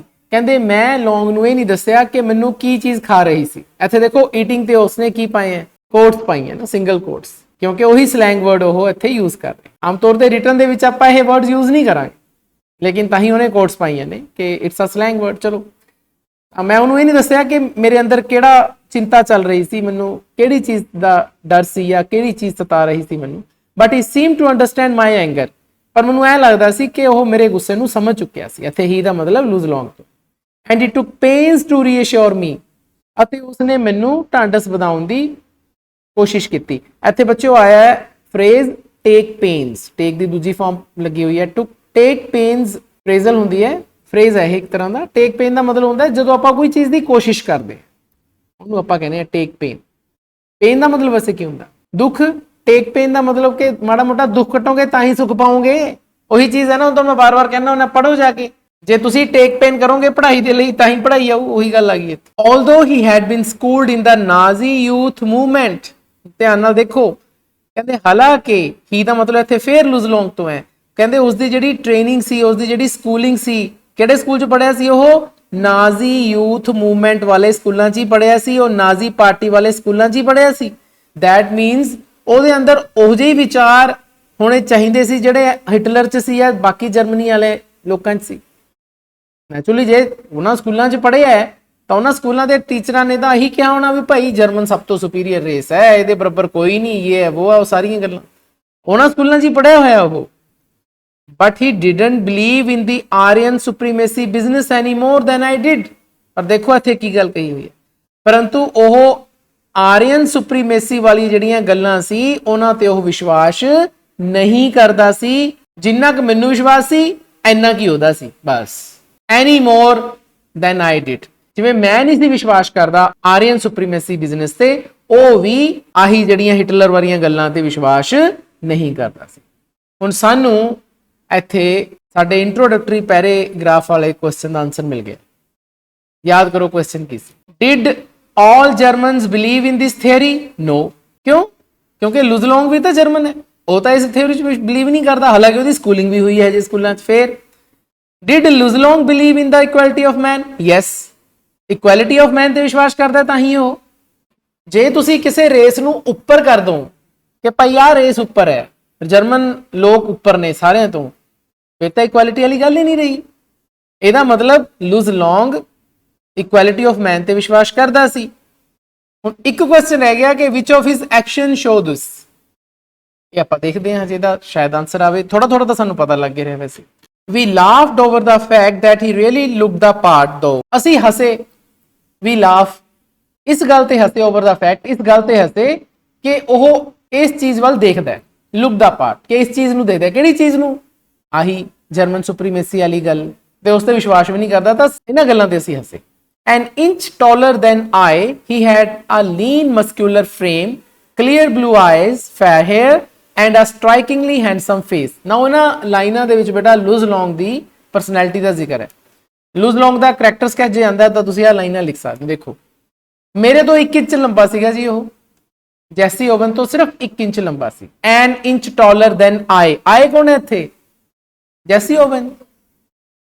ਅਤੇ ਉਹਦੀ ਲੀਨ ਮਸਕਿਊਲਰ ਫਰੇਮ ਹੈ। ਮਸਕਿਊਲਰ ਦਾ ਮਤਲਬ ਹੁੰਦਾ ਬੇਟਾ ਮਸਲ ਵਾਲੀ, ਹੈ ਨਾ, ਜਦੋਂ ਮਾਸਪੇਸ਼ੀਆਂ ਜਿਵੇਂ ਬੋਡੀ ਬਣ ਜਾਂਦੀ ਹੈ ਜਦੋਂ ਆਪਾਂ ਜਿਮ ਵਗੈਰਾ ਲਾਉਂਦੇ ਹਾਂ। ਲੀਨ ਹਾਲਾਂਕਿ ਪਤਲਾ ਸੀਗਾ ਲੇਕਿਨ ਮਸਕਿਊਲਰ ਫਰੇਮ ਸੀਗਾ ਉਹਦਾ, ਬੋਡੀ ਬਿਲਡਿੰਗ ਵਾਲੀ ਬੋਡੀ ਸੀ ਉਹ। ਕਲੀਅਰ ਬਲੂ ਆਈਜ਼ ਸੀਗੀਆਂ ਉਹਦੀਆਂ, ਆਪਾਂ ਪਹਿਲਾਂ ਵੀ ਪੜ੍ਹਿਆ। ਫੈਰ ਹੇਅਰ ਸੀਗੇ, ਮਤਲਬ ਬੜੇ ਵਧੀਆ ਵਾਲ ਸੀਗੇ, ਕੋਈ ਵਿਖਰੇ ਵਾਲ ਨਹੀਂ ਸੀਗੇ, ਐਨ ਵਧੀਆ ਸੈੱਟ ਕਰੇ ਹੋਏ। ਐਂਡ ਅ ਸਟ੍ਰਾਈਕਿੰਗਲੀ ਹੈਂਡਸਮ ਫੇਸ, ਅਤੇ ਉਸਦਾ ਚਿਹਰਾ ਬੜਾ ਹੀ ਖੂਬਸੂਰਤ ਸੀ। ਸਟ੍ਰਾਈਕਿੰਗਲੀ ਬਹੁਤ ਜ਼ਿਆਦਾ, ਹੈਂਡਸਮ ਫੇਸ। ਲੜਕੀਆਂ ਲਈ ਆਪਾਂ ਕੀ ਯੂਜ਼ ਕਰਦੇ ਇੱਥੇ? Beautiful face. ਲੜਕਾ ਹੈ ਤਾਂ ਉਹਦੇ ਲਈ ਹੈਂਡਸਮ ਫੇਸ, ਖੰਜੋ ਬੜਾ ਹੀ ਵਧੀਆ ਲੱਗਦਾ ਸੀ। Finally seeing I had calm down he pointed to the take off board. ਕਹਿੰਦੇ ਅੰਤ 'ਚ ਜਦੋਂ ਉਸਨੇ ਦੇਖਿਆ ਕਿ ਮੈਂ ਹੁਣ ਕਾਮ ਡਾਊਨ ਹੋ ਗਿਆ, ਮੇਰੇ ਅੰਦਰ ਦਾ ਜਿਹੜਾ ਐਂਗਰ ਸੀਗਾ ਸ਼ਾਂਤ ਹੋ ਗਿਆ। ਫਾਈਨਲੀ ਸੀਇੰਗ, ਉਹਨੇ ਦੇਖਿਆ ਕਿ ਆਈ ਹੈਡ ਕਾਮ ਡਾਊਨ। ਕਾਮ ਡਾਊਨ ਦਾ ਮਤਲਬ ਕੀ ਹੁੰਦਾ? ਸ਼ਾਂਤ ਹੋ ਜਾਣਾ। ਤਾਂ ਜਦੋਂ ਉਹਨੇ ਦੇਖਿਆ ਕਿ ਹੁਣੇ ਗੱਲਾਂ ਬਾਤਾਂ ਮਾਰ ਰਿਹਾ, ਆਸਾ ਠਿੱਠਾ ਕਰ ਰਿਹਾ, ਸ਼ਾਂਤ ਹੋ ਗਿਆ, ਤਾਂ ਉਸਨੇ ਮੈਨੂੰ ਟੇਕ ਆਫ ਬੋਰਡ ਵੱਲ ਇਸ਼ਾਰਾ ਕਰਿਆ। He pointed to the take off board. 14th paragraph, look, he said, why don't you draw a line a few inches behind the board and aim at making your take off from there। ਤੁਹਾਨੂੰ ਪਤਾ ਨਾ 13ਵੇਂ ਪੈਰੇ 'ਚ ਉਸਨੇ ਕਿਹਦੇ ਵੱਲ ਇਸ਼ਾਰਾ ਕਰਿਆ ਸੀਗਾ? ਟੇਕ ਆਫ ਬੋਰਡ ਵੱਲ। ਤਾਂ ਉਸਨੇ ਮੈਨੂੰ ਕਿਹਾ ਕਿ ਦੇਖ, ਕਹਿੰਦੇ ਤੂੰ ਬੋਰਡ ਤੋਂ ਪਿੱਛੇ ਕੁਝ ਇੰਚ ਪਹਿਲਾਂ ਇੱਕ ਲਾਈਨ ਕਿਉਂ ਨਹੀਂ ਲਾ ਲੈਂਦਾ? ਵਾਈ ਡੋਂਟ, ਵਾਈ ਦਾ ਮਤਲਬ ਕਿਉਂ ਇੱਥੇ ਕਹਿ ਰਿਹਾ ਉਹਨੂੰ ਕਿ ਤੂੰ ਇੱਕ ਲਾਈਨ ਲਾ ਲੈ, ਜਿਹੜਾ ਟੇਕ ਆਫ ਬੋਰਡ ਹੈ ਉਹ ਤੋਂ ਫਿਊ ਇੰਚ, ਕੁਝ ਇੰਚ ਪਿੱਛੇ, ਬਿਹਾਈਂਡ ਦਾ ਮਤਲਬ ਪਿੱਛੇ, ਅਤੇ ਏਮ ਕਰ, ਤੂੰ ਉੱਥੋਂ ਟੇਕ ਆਫ ਕਰੇ। Making your take off from there. Take off ਦਾ ਮਤਲਬ ਸਮਝਦੇ ਹੋ ਨਾ? ਜੰਪ ਮਾਰਨਾ। ਵੈਸੇ ਟੇਕ ਆਫ ਕੀ ਹੁੰਦਾ? ਆਮ ਤੌਰ ਤੇ ਜਦੋਂ ਕੋਈ ਐਰੋਪਲੇਨ ਟੇਕ ਆਫ ਕਰਦਾ ਹੈ ਨਾ, ਪਹਿਲਾਂ ਐਰੋਪਲੇਨ ਜ਼ਮੀਨ ਤੇ ਚੱਲਦਾ ਬੜੀ ਤੇਜ਼ੀ ਨਾਲ, ਫਿਰ ਜਦੋਂ ਜ਼ਮੀਨ ਛੱਡਦਾ ਹੈ, ਜ਼ਮੀਨ ਛੱਡ ਕੇ ਜਦੋਂ ਹਵਾ 'ਚ ਜਾਂਦਾ ਉਹਨੂੰ ਟੇਕ ਆਫ ਕਰਨਾ ਕਹਿੰਦੇ ਆ। ਤਾਂ ਇੱਥੇ ਟੇਕ ਆਫ ਦਾ ਮਤਲਬ ਜਿਹੜਾ ਜੰਪ ਮਾਰਨਾ। ਤਾਂ ਹੁਣ ਉਹਨੂੰ ਕੀ ਸੁਜੈਸਟ ਕਰ ਰਿਹਾ ਲੁਜ਼ਲੋਂਗ? ਲੁਜ਼ਲੋਂਗ ਕਹਿੰਦਾ ਹੈ ਕਿ ਤੂੰ ਫੱਟੇ ਨੂੰ ਦੇਖ ਰਹੇ ਹੈ, ਟੇਕ ਆਫ ਬੋਰਡ ਨੂੰ ਦੇਖ ਰਹੇ ਹੈ, ਤੂੰ ਐਂ ਕਰ, ਟੇਕ ਆਫ ਬੋਰਡ ਤੋਂ ਕੁਝ ਇੰਚ ਪਹਿਲਾਂ ਲਾਈਨ ਲਾ ਲੈ, ਉੱਥੋਂ ਟੇਕ ਆਫ ਕਰ। ਤਾਂ ਫਿਰ ਕੀ ਹੋਊਗਾ? You will be sure not to foul. ਕਹਿੰਦੇ ਇੱਕ ਤਾਂ ਤੇਰਾ ਫਾਉਲ ਨਹੀਂ ਹੋਊਗਾ ਨੈਚੁਰਲੀ। ਅੱਗੇ ਤਾਂ ਫੱਟੇ ਤੋਂ ਮਾਰ ਰਿਹਾ ਸੀ ਜੰਪ, ਫੱਟੇ ਤੋਂ ਉਹਦਾ ਪੈਰ ਅੱਗੇ ਜਾ ਰਿਹਾ ਸੀ, ਫਾਉਲ ਹੋ ਰਿਹਾ ਸੀ। ਹੁਣ ਉਹਨੇ ਕੁਝ ਇੰਚ ਪਹਿਲਾਂ ਉਹ ਕਹਿ ਰਿਹਾ ਤੂੰ ਇੱਥੇ ਲਾਈਨ ਲਾ ਲੈ, ਇੱਥੋਂ ਟੇਕ ਆਫ ਕਰ, ਤਾਂ ਨੈਚੁਰਲੀ ਫਾਉਲ ਤਾਂ ਹੋਣਾ ਨਹੀਂ। ਇੱਥੇ ਉਹੀ ਕਹਿ ਰਿਹਾ, ਕਹਿੰਦੇ ਤੇਰਾ ਫਾਉਲ ਨਹੀਂ ਹੋਊਗਾ। And you certainly ought to jump far enough to qualify। ਅਤੇ ਫਿਰ ਤੂੰ ਓਨਾ ਕੁ ਜੰਪ ਲਾ ਜਿਹਦੇ ਨਾਲ ਤੂੰ ਕੁਆਲੀਫਾਈ ਕਰ ਜੇ। You certainly ought to jump, ought to ਦਾ ਮਤਲਬ ਹੁੰਦਾ ਵੈਸੇ should, ਹੈ ਨਾ, ought to ਮਾਡਲ ਵਰਬ ਹੈ। ਕਹਿੰਦੇ ਫਿਰ ਤੈਨੂੰ ਓਨਾ ਕੁ ਜੰਪ ਲਾਣਾ ਪਊਗਾ ਜਿਹਦੇ ਨਾਲ ਤੂੰ ਕੁਆਲੀਫਾਈ ਕਰ ਜੇ। ਫਾਉਲ ਤੇਰਾ ਹੋਣਾ ਨਹੀਂ, ਜੰਪ ਓਨਾ ਕੁ ਲਾ ਜਿਹਦੇ ਨਾਲ ਤੂੰ ਕੁਆਲੀਫਾਈ ਕਰ ਜੇ। What does it matter if you are not first in the trials? ਦੇਖੋ ਅਗਲੀ ਕਿੰਨੀ ਵਧੀਆ ਗੱਲ ਕਹਿ ਰਿਹਾ, ਕਹਿੰਦੇ ਕੀ ਫਰਕ ਪੈਂਦਾ ਹੈ? What does it matter? ਆਪਾਂ ਪੰਜਾਬੀ 'ਚ ਕਹਿ ਨਹੀਂ ਦਿੰਦੇ ਕੀ ਫਰਕ ਪੈਂਦਾ? ਇਹ ਗੱਲ ਉਹਦੀ ਇੰਗਲਿਸ਼ ਕੀ ਹੁੰਦੀ ਹੈ? What does it matter? ਕਹਿੰਦੇ ਕੀ ਫਰਕ ਪੈਂਦਾ ਹੈ ਜੇ ਤੂੰ ਟਰਾਇਲ 'ਚ ਫਸਟ ਨਾ ਆਇਆ? याद करो की हो रहे हैं इस टाइम मैच नहीं हो रहे, ट्रायल्स हो रहे ने। ट्रायल्स ਦੇ ਵਿੱਚ ਵੀ 3-3 ਅਟੈਂਪਟਸ ਮਿਲਦੇ ਆ। ਉਸ ਤੋਂ ਬਾਅਦ ਫਿਰ ਫਾਈਨਲ ਸਟੈਂਡਿੰਗ ਬਣਦੀ ਹੈ। ਮੰਨ ਲਓ 10 ਬੰਦੇ ਆ ਗਏ ਟਰਾਇਲ 'ਚ, ਸਾਰਿਆਂ ਦੇ 3-3 ਅਟੈਂਪਟ ਹੋ ਗਏ, ਕਿਸੇ ਨੇ 25 ਫੁੱਟ ਜੰਪ ਲਾਇਆ, ਕਿਸੇ ਨੇ 24 ਲਾਇਆ, ਕਿਸੇ ਨੇ 23 ਲਾਇਆ, ਤਾਂ ਜਿਹਨੇ ਸਭ ਤੋਂ ਜ਼ਿਆਦਾ ਜੰਪ ਲਾਇਆ ਹੁੰਦਾ ਪਹਿਲੇ ਨੰਬਰ ਤੇ ਆ ਜਾਂਦਾ, ਦੂਜਾ ਦੂਜੇ ਤੇ ਆ ਜਾਂਦਾ, ਤੀਜਾ ਤੀਜੇ ਤੇ ਆ ਜਾਂਦਾ। ਪਰ ਫਰਕ ਕਿਸੇ ਨੂੰ ਕੁਝ ਨਹੀਂ ਪੈਂਦਾ ਕਿਉਂਕਿ ਇਹ ਤਾਂ ਟਰਾਇਲ ਹੈ, ਇਹ ਤਾਂ ਸਿਰਫ ਕੁਆਲੀਫਾਈ ਕਰਨ ਲਈ ਹੈ। ਉਹੀ ਕਹਿ ਰਹੇ ਹੈ, ਕਹਿੰਦੇ ਕੀ ਫਰਕ ਪਊਗਾ ਜੇ ਤੂੰ ਟਰਾਇਲ 'ਚ ਫਸਟ ਨਾ ਆਇਆ। Tomorrow is what counts. ਅਸਲੀ ਕਹਾਣੀ ਕਦੋਂ ਹੋਣੀ ਹੈ? ਕੱਲ ਨੂੰ, ਜਦੋਂ ਫਾਈਨਲ ਇਵੈਂਟ ਹੋਣਾ। ਕੱਲ ਦੀ ਚਿੰਤਾ ਕਰ, ਅੱਜ ਤੂੰ ਟਰਾਇਲ ਆਪਣੇ ਕੱਢ। ਪੈਰੇ 'ਚ ਦੇਖੋ ਲੂਜ਼ਲੋਂਗ ਨੇ ਕਿੰਨੀਆਂ ਵਧੀਆ ਗੱਲਾਂ ਜੈਸੀ ਓਵਨਸ ਨੂੰ ਕਹੀਆਂ ਨੇ। ਉਹ ਜੈਸੀ ਓਵਨ ਨੂੰ ਕਹਿ ਰਿਹਾ ਹੈ ਵੀ ਤੂੰ ਟਰਾਇਲ 'ਚ ਫਸਟ ਆਉਣ ਦੀ ਕੋਸ਼ਿਸ਼ ਨਾ ਕਰ। ਹੁਣ ਤੱਕ ਜੈਸੀ ਓਵਨ ਕੀ ਕਰ ਰਿਹਾ ਸੀ? ਯਾਦ ਕਰੋ, ਕਹਿੰਦਾ ਮੈਂ ਪ੍ਰੂਵ ਕਰੂੰਗਾ ਹਿਟਲਰ ਨੂੰ ਸੁਪੀਰੀਅਰ ਕੌਣ ਹੈ। ਤਾਂ ਉਹ ਇਹ ਪ੍ਰੂਵ ਕਰਨ ਦੀ ਕੋਸ਼ਿਸ਼ ਕਰ ਰਿਹਾ ਸੀ ਕਿ ਮੈਂ ਟਰਾਇਲ 'ਚੋਂ ਫਸਟ ਆ ਜਾ। ਇਹ ਕੀ ਕਹਿ ਰਹੇ ਹੈ ਕਿ ਤੂੰ ਟਰਾਇਲ 'ਚੋਂ ਫਸਟ ਨਾ ਆ, ਤੂੰ ਕੁਆਲੀਫਾਈ ਕਰ। ਕੱਲ ਦੇ ਮੈਚ ਦੀ ਚਿੰਤਾ ਕਰ ਜਿਹਦੇ 'ਚ ਸਾਰਾ ਕੁਝ ਹੋਣਾ ਹੈ। 골ਡ ਮੈਡਲ ਤਾਂ ਕੱਲ ਵਾਲੇ ਮੈਚ 'ਚ ਮਿਲਣਾ, ਅੱਜ ਤਾਂ ਸਿਰਫ ਟਰਾਇਲ ਨੇ, ਕੁਆਲੀਫਾਈਂਗ ਕਰਨਾ ਸਾਰੇ ਜਣਿਆਂ ਨੇ। 15th paragraph. Suddenly all the tension seemed to ebb out of my body as the truth of what he said hit me। ਕਹਿੰਦੇ ਅਚਾਨਕ ਜਿੰਨੀ ਵੀ ਟੈਨਸ਼ਨ ਸੀਗੀ ਮੇਰੇ ਅੰਦਰ, ਟੈਨਸ਼ਨ ਤਾਂ ਸੀ ਦੇਖੋ ਕਿਉਂਕਿ 3rd ਅਟੈਂਪਟ ਉਹਦਾ ਇੱਕੋ ਹੀ ਰਹਿੰਦਾ ਸੀ, ਉਹਨੇ ਹਜੇ ਕੁਆਲੀਫਾਈ ਵੀ ਨਹੀਂ ਸੀ ਕੀਤਾ। ਕਹਿੰਦੇ ਐਂ ਲੱਗਦਾ ਸੀ ਜਿਹੜੀ ਮੇਰੀ ਸਾਰੀ ਟੈਨਸ਼ਨ ਹੈ, ਮੇਰੀ ਸਾਰੀ ਬੇਚੈਨੀ ਹੈ, ਉਹ ਮੇਰੀ ਬੋਡੀ ਤੋਂ ਐਬ ਆਊਟ ਹੋ ਗਈ। ਯਾਦ ਕਰੋ ਐਬ ਸ਼ਬਦ ਅੱਗੇ ਵੀ ਬਹੁਤ ਵਾਰੀ ਆਇਆ, ਟਾਈਡ ਐਂਡ ਐਬ। ਇਹ ਟਾਈਡ ਐਂਡ ਐਬ ਸ਼ਬਦ ਤੁਹਾਡਾ ਗੋਲਡ ਇਨ ਦਾ ਨੋ ਸ਼ਬਦ ਚ ਆਇਆ ਸੀ, ਮੈਨੂੰ ਯਾਦ ਹੈ ਜਦੋਂ ਆਪਾਂ ਸਮੁੰਦਰ ਦੀ ਗੱਲ ਕਰੀ ਸੀਗੀ। ਜਦੋਂ ਸਮੁੰਦਰ ਦੀ ਲਹਿਰ ਉੱਠਦੀ ਹੈ ਇੱਕ ਵਾਰੀ, ਹੈ ਨਾ, ਫੇਰ ਨੀਚੇ ਬੈਠਦੀ ਹੈ, ਤਾਂ ਉਹਨੂੰ ਆਪਾਂ ਕਹਿੰਦੇ ਆ। ਵੈਸੇ ਐਬ ਤਾਂ ਉਹਨੂੰ ਕਹਿੰਦੇ ਨੇ ਜਦੋਂ ਸਮੁੰਦਰ ਦੀ ਲਹਿਰ ਨੀਚੇ ਬੈਠਦੀ ਹੈ, ਸੌਰੀ, ਟਾਈਡ ਉੱਠਣ ਨੂੰ ਕਹਿੰਦੇ ਨੇ, ਐਬ ਨੀਚੇ ਨੂੰ ਕਹਿੰਦੇ ਨੇ। ਪਰ ਐਬ ਦੇ ਪਿੱਛੇ ਦੇਖੋ ਇੱਥੇ ਪ੍ਰੈਪੋਜੀਸ਼ਨ ਪਈ ਹੈ ਆਊਟ, ਤਾਂ ਇਹਦਾ ਮਤਲਬ ਥੋੜਾ ਜਿਹਾ ਚੇਂਜ ਹੋ ਗਿਆ।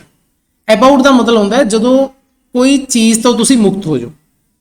ਹੁਣ ਮੈਨੂੰ ਐਂ ਲੱਗਿਆ ਵੀ ਮੇਰੀ ਬੋਡੀ ਤੋਂ ਮੇਰੀ ਸਾਰੀ ਟੈਨਸ਼ਨ ਖਤਮ ਹੋ ਗਈ, ਮੈਂ ਟੈਨਸ਼ਨ ਤੋਂ ਮੁਕਤ ਹੋ ਗਿਆ ਕਿਉਂਕਿ ਉਸ ਨੇ ਜੋ ਟਰੂਥ, ਜੋ ਸੱਚਾਈ ਮੈਨੂੰ ਦੱਸੀ ਸੀ, ਉਹਨੇ ਮੈਨੂੰ ਹਿੱਟ ਕੀਤਾ। ਸੱਚਾਈ ਕੀ ਦੱਸੀ ਸੀ? ਉਹਨੇ ਇਹ ਕਿਹਾ ਸੀ ਵੀ ਤੂੰ ਟੈਨਸ਼ਨ ਲੈ ਕੇ ਬੈਠਾ ਹੈ, ਟਰਾਇਲ ਦੇ ਵਿੱਚ ਤੂੰ ਕੋਸ਼ਿਸ਼ ਕਰ ਰਹੇ ਹੈ ਕਿ ਮੈਂ ਪਹਿਲੇ ਨੰਬਰ ਤੇ ਆਵਾਂ, ਤੂੰ ਟਰਾਇਲਸ ਦੇ ਵਿੱਚ ਕੁਆਲੀਫਾਈ ਕਰਨ ਦੀ ਕੋਸ਼ਿਸ਼ ਕਰ। ਅਸਲੀ ਤਾਂ ਜਿਹੜੀ ਖੇਡ ਹੋਣੀ ਹੈ ਉਹ ਕੱਲ ਨੂੰ ਹੋਣੀ ਹੈ, ਮੈਡਲ ਵਾਲੀ, 골ਡ ਮੈਡਲ ਵਾਲੀ। ਅੱਜ ਤੂੰ ਆਪਣਾ ਟਰਾਇਲ ਦੇ ਵਿੱਚੋਂ ਕੁਆਲੀਫਾਈ ਕਰਨ ਦੀ ਗੱਲ ਕਰ, ਬਾਕੀ ਸਾਰੀ ਟੈਨਸ਼ਨ ਛੱਡ ਦੇ। ਕਹਿੰਦੇ ਜਦੋਂ ਮੈਨੂੰ ਉਸਨੇ ਆਹ ਵਾਲੀ ਸੱਚਾਈ ਮੈਨੂੰ ਦੱਸੀ ਤਾਂ ਮੇਰੀ ਸਾਰੀ ਟੈਨਸ਼ਨ ਦੂਰ ਹੋ ਗਈ। ਕੌਨਫੀਡੈਂਟਲੀ ਆਈ ਡਰੂ ਅ ਲਾਈਨ ਅ ਫੁੱਲ ਫੁੱਟ ਬਿਹਾਈਂਡ ਦਾ ਬੋਰਡ। ਉਹਨੇ ਕੀ ਕਿਹਾ ਸੀਗਾ ਲੂਜ਼ਲੋਂਗ ਨੇ? ਉਹਨੇ ਕਿਹਾ ਸੀ ਵੀ ਤੂੰ ਟੇਕ ਆਫ ਬੋਰਡ ਤੋਂ ਥੋੜਾ ਪਹਿਲਾਂ ਛਾਲ ਮਾਰ। ਕਿਉਂ ਟੇਕ ਆਫ ਬੋਰਡ ਤੋਂ ਛਾਲ ਮਾਰ ਰਹੇ ਹੈ? ਤਾਂ ਮੈਨੇ ਕੀ ਕੀਤਾ, ਮੈਂ ਟੇਕ ਆਫ ਬੋਰਡ ਤੋਂ 1 ਫੁੱਟ ਪਹਿਲਾਂ ਪਿੱਛੇ, ਮਤਲਬ ਜਿੱਥੇ ਟੇਕ ਆਫ ਬੋਰਡ ਸੀ ਉਹ ਤੋਂ 1 ਫੁੱਟ ਪਿੱਛੇ ਇੱਕ ਲਾਈਨ ਲਾ ਲਈ, ਡਰਾਨ ਇੱਕ ਲਾਈਨ ਮਾਰ ਲਈ, ਐਂਡ ਜੰਪ ਫਰੋਮ देयर, ਅਤੇ ਉੱਥੋਂ ਮੈਂ ਜੰਪ ਕੀਤਾ।